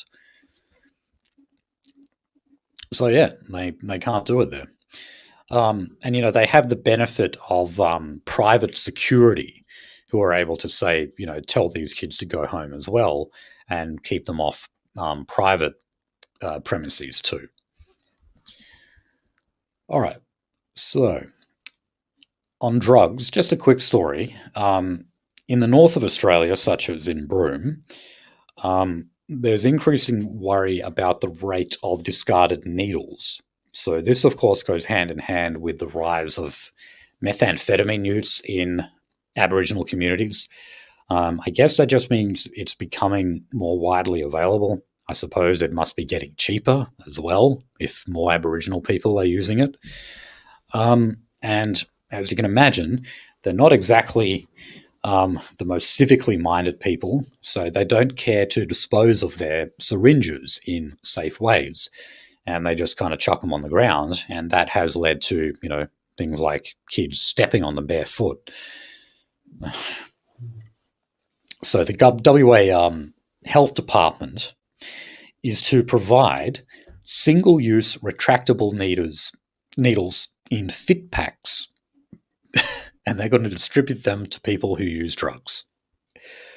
So in other words, these are like, safe, or at least for the public, they're like safe needles to be using. Safe needles. Well, because they're just single use, and so, stops people from stepping on them. Safe needles. Safe for the user, not safe for the community. No. Dude, fucking kill me. Let's move on to industrial relations. New push by the ACTU. This is concerning the right to disconnect laws. So they want to add something to this. This is where, if your boss contacts you outside of working hours, you don't have to reply and you don't have to do whatever it is they ask. Thank you. Yeah, it was something we needed a long time ago. But disorganized bosses would not be an acceptable excuse to contact workers after hours to perform unpaid work. Now, the reason why they're pushing for this little caveat is because there were exceptions built in here. An employer could contact an employee if it was on reasonable grounds. So, it's obviously just matters how you define the term reasonable. And yeah, I guess they want to make sure that is not a reasonable ground for doing it. And yeah, I agree. Now, the other story we've got in IR is that, I just saw this morning, or was it yesterday, 2,800 jobs are going to be lost at Telstra. Now, Telstra employ round about 30,000 people, so that is almost 10% of its workforce. That's pretty heavy. So they said it's mainly from their enterprise division, with 377 roles currently in consultation for redundancy. And of course, Telstra in further talks with their workers and union reps over, dealing out more redundancies. Wow. That's a pretty heavy job loss. And I think that as we do move into a technical recession, God knows how long we've been in a per capita recession, but as we move into a technical recession, we are definitely going to see unemployment rise above 4% and probably even further, I think. It's already risen a little bit in the last few months. Oh, congratulations. I'll join it soon enough. You'll what, join the dole queue? Oh, not really, but I'll join the unemployment queue. A lot of people will, unfortunately. Okay, we'll go to state politics. The Victorian Liberal Party. So their leader, John Pseutto, remember he still exists, he has just settled 2 defamation actions outside of court. Now, this is not to do with Moira Deeming. That case is still ongoing, and Moira Deeming has vowed to continue it. Remember, she was expelled from the Liberal Party, and John Pseutto said that she was associating with neo-Nazis at the anti-trans rally that she attended. But 2 other people who were there I believe they were organisers. So Kelly J. Keane Minshall. She's got 2 hyphenated names. So like her first name and her last name is hyphenated. And Angie Jones. They had taken him to court as well for defamation. And apparently he has agreed to pay their costs, their court costs, and also an undisclosed amount of money as well. Okay, he's paid them off. And we don't know how much he's actually given them.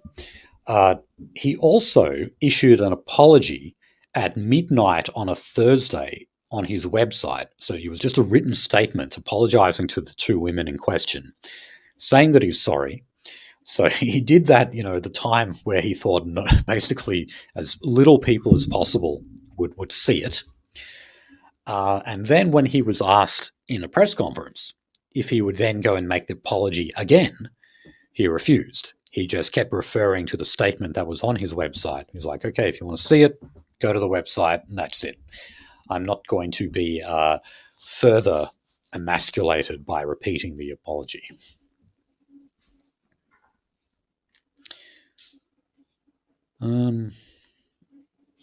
All right, but yeah, look, I still really look forward to the defamation trial with Moira Deeming though, because she's not backing off. Okay. What? Huh? What? She's not fucking backing off? Moira Deeming isn't the one expelled from the party. She's continuing with the defamation action. Oh shit! No, yeah, sorry, you're right. Yeah, which is being funded on both sides quite heavily. So you're getting a lot of high-profile, expensive lawyers who are going to battle it out, making it all the more interesting.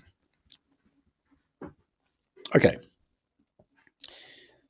So despite the fact you have record debt in Victoria, the Victorian Labor government has announced $37 million from its Breakthrough Victoria Venture Capital Fund, and that money is going towards a US satellite imagery and space tourism company.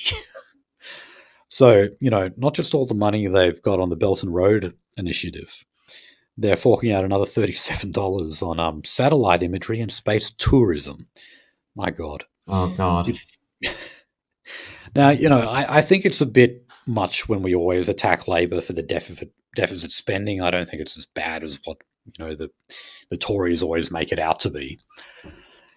But, certainly your spending should still be within reason. And I just can't see how spending money on space tourism in Victoria is, a reasonable venture. I just don't see it. And the dealings between the Andrews government and the firefighters union, this has been a long-standing anti-corruption investigation, is actually going to enter its 6th year. So this was IBAC, the Anti-Corruption Commission in Victoria, have just announced that there are even more witnesses that it wants to call forward. So you got to wait like at least another year for that one to wrap up. So over in Tasmania, of course, we have a newly formed minority government. So the Liberal Party do not have the majority of numbers, but they do have support from independents and the Jackie Lambie network. But the Greens, Labor and the Jackie Lambie network just got together to elect a Labor speaker. So the Libs were still quite keen on installing their own speaker, as governments usually are. However, in this case, you'd think that it's not so bad because they're in a minority government. And if you give one of your members to the speakership, you lose a vote in the parliament. So even though they're chalking this up as a loss to the Liberal Party, I don't really think it is. It's a pretty neutral kind of thing, really. Okay, maybe you get a speaker that might be slightly biased against you, but you still get that extra vote in the lower house. So it's not that bad. Brittany Higgins, just quickly here. Oh, Jesus Christ. So speaking about defamation actions, there were further mediation talks. I was surprised these were still going on. I thought these already ended, but no, apparently there was still mediation talks going on to keep this out of the courts and settle outside. But no. Also remember, Brittany Higgins did sort of issue an apology of sorts. It certainly wasn't an unqualified apology to Linda Reynolds. And Linda Reynolds is saying, no, it's not good enough. So, yeah, it looks like that one is still going to court. Now, this at first seems unrelated, but a convicted child sex predator called Stephen Leonard Mitchell is going to walk free from jail years earlier than his original sentence. And this is because of an error made by ACT prosecutors who had been specifically warned of the problem, but, according to Mitchell's victims, were so preoccupied with the Bruce Lamb and Brittany Higgins rape case that they failed to act on that advice. Okay, so these were errors that were made by the ACT Office of the Director of Public Prosecutions and the trial judge. The sentences for the agreed plea deal with the former rock climbing coach, so this is a guy who abused students, I believe. He was a rock climbing coach. Said they were based on the current maximum sentence of 25 years when they should have been based on the 7-year maximum sentence at the time of offending. So in other words, this was just an administrative technical error that has been made here. This guy was due to serve many more years in prison, and he is being let out early. And they reckon that this was because of the fact that public prosecutions in the ACT was just so obsessed with, I mean, they kind of had to be, and pooling all of their resources towards the Brittany Higgins rape case, that they made this monumental fuck up. And now this convicted pedophile is going to walk free from jail years earlier than he should have. So just one of the externalities of the whole thing. All right. Let's move on to some LGBT news. Now, alrighty, we're gonna talk about that library in Western Sydney again. So this is the one that voted to remove a same-sex parenting book that was in display in its more than one. There were a number of libraries here. Now they have just reinstated the book. So this is the Cumberland City Council. They passed a motion with 12 members for and 2 against on Wednesday evening after they apparently had a 4-hour debate on the issue. Now, I got to look into just how this actually eventuated, but it just seems, what the hell happened here where they actually voted to ban it and then they voted 12-2 to reinstate it? There's something funny going on there. What the fuck? Yeah. So anyway, while this was all going on, there was actually huge protests happening outside of the council building. There were people from both sides, obviously. The people who were for the book were yelling out things like, the people who were against the book were yelling out, "Go to Newtown and leave our kids alone." And then the people who were for the book were yelling out, "Bigots are not welcome here." That bloody chant. They always do that.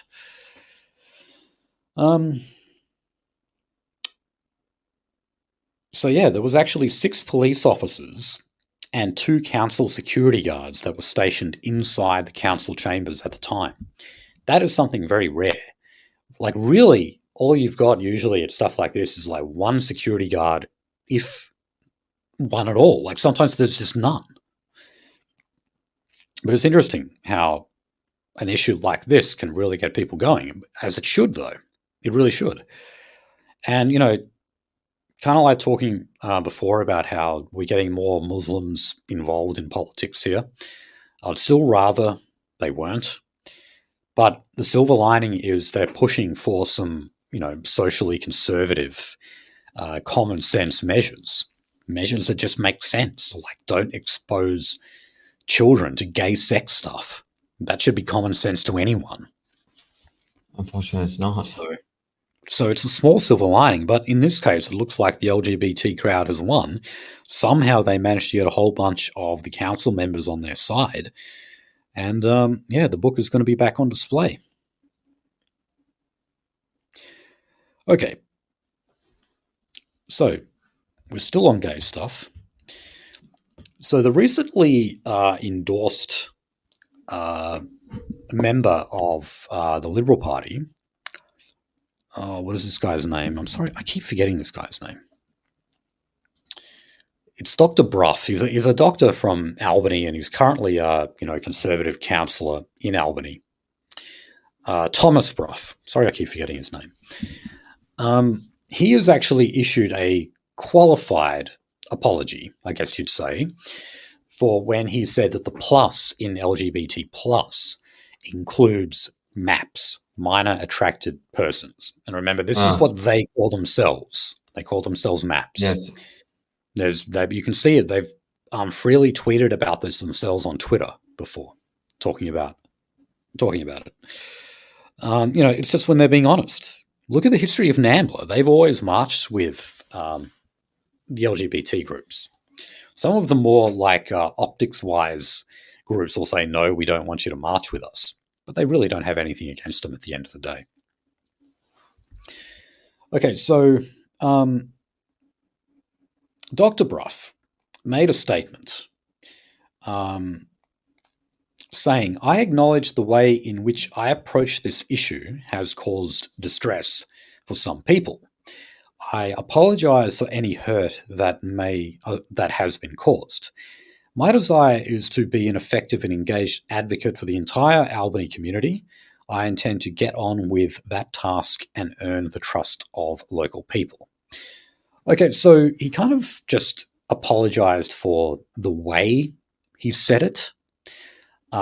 He apologised for the hurt it may have caused, but he didn't give a full apology. So, of course, the gay groups do not like that. They want him to issue an unqualified apology.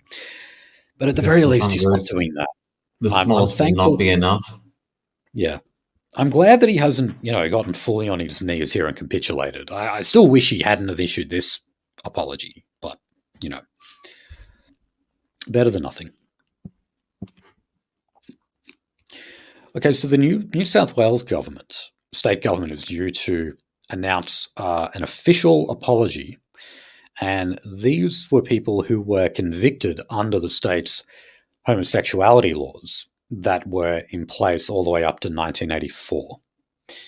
And as the ABC reports, so this impacted people's jobs and even their ability to travel somehow. So no date has been set, but it has officially been passed as a motion. And I suspect it will be the Premier Minns who will issue it very soon. Gay sex essentially was actually illegal up until 1984. I believe even after then, the age of consent for gay men was 21. Dude, yeah, it basically was, and also there's the haunting fucking idea that you think that did they do it much younger than then? Of course they did, but I mean, yes. When the state started to repeal these laws, I know that it wasn't until we had the Labor government of Jeff Gallop who reduced the age of consent for homosexual men from 21 to 16, and that was back in the early aughts, I think, in WA. We actually had it for a lot longer than other states. You had to be 21. We did, actually. Yeah. So 1984 still did not exactly just cut all of those laws out.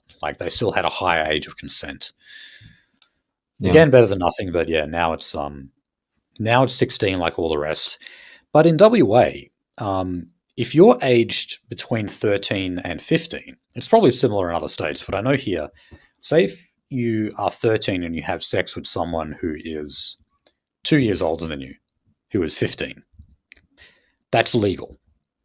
You're allowed to have sex between the age of 13 and 15, so long as the person you have sex with is still within that age bracket, 13 and 15, but also no more than 2 years apart from you in age.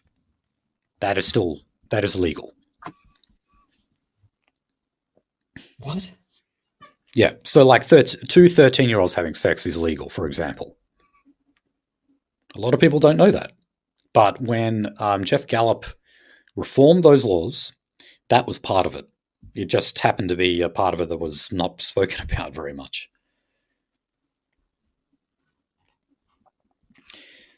Okay, last gay story is that, well, the trial, or the defamation trial, brought by Alex Greenwich, homosexual MP, independent MP in New South Wales Parliament, brought against former New South Wales One Nation leader, now independent, Mark Latham, is going ahead.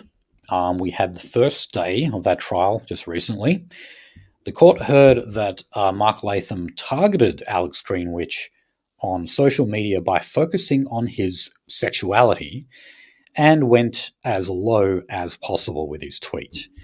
Now, remember, this tweet was in response to Alex Greenwich calling Mark Latham disgusting. Mark Latham's comeback to that was disgusting, as opposed to shoving your dick up a bloke's ass and covering it in shit.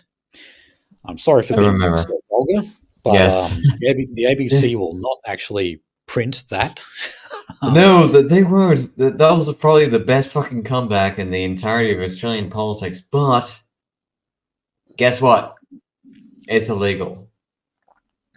Yeah, well, look, Latham ended up taking it down, but he said the reason why he took it down was because the tweet was sexually explicit and therefore inappropriate for younger people. Yes. He did not say, he did not apologize for it because it was offensive. Nothing to Greenwich or etc. Yeah. By Greenwich, I bet you take it up the ass fucking hard on a Sunday. Yeah, well, I mean, in terms of what's going on here, they're talking about reputational damage and all that kind of stuff. But the defense that Latham is using, oh man, where is it? Why did I not put this in the prep? But anyway, I don't think he's not using the truth defense anyway. That's the problem. He's not using the truth defense because then they would have to actually talk about whether or not he does stick his dick in blokes' asses and cover it in shit. We would have to. That's what it was. But no, disappointingly, Mark Latham is not using the truth defense here. More that it was just like, a robust debate that Greenwich started it because, it was in response to a tweet that Greenwich himself had made. But look, unfortunately, with the way these cases usually go, considering David Lionhelm was found to have defamed Sarah Hanson-Young for saying "stop shagging men," for example. Yeah, I don't fancy Latham's chances here. He's probably going to lose. Not that he should, but he will.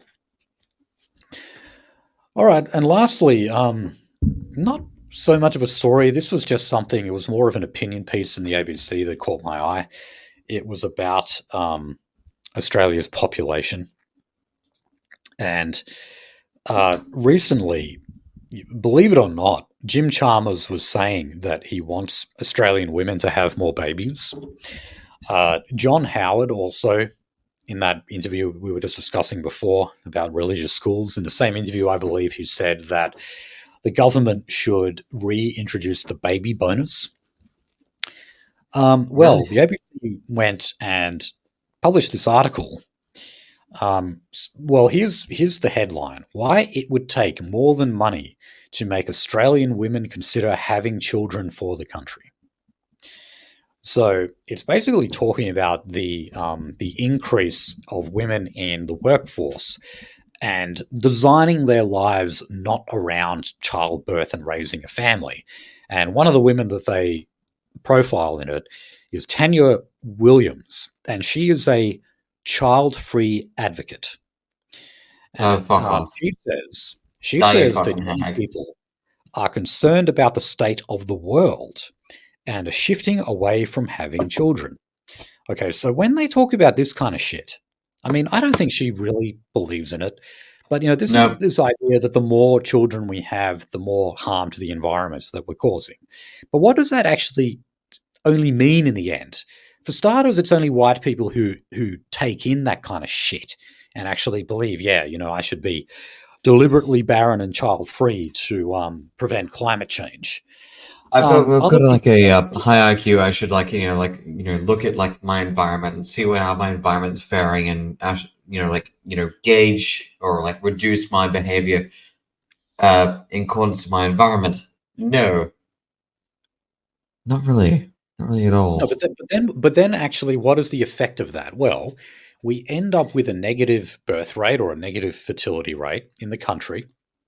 And what happens then? Does our population get smaller, and do we reduce our carbon footprint? Would No, you we like to don't. say it dramatically? We actually go and account for that population decline by importing more brown people. That's what we do. And whether the author of this article knows it or not, that is what it always ends up being. It is part of white genocide.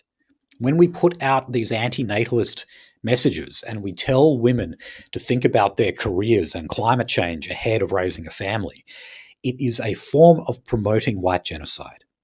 That's exactly what it is, whether these authors know it or not.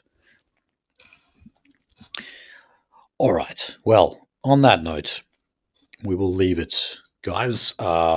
We shouldn't be too late next week. We'll probably go back to doing our shows on Thursday.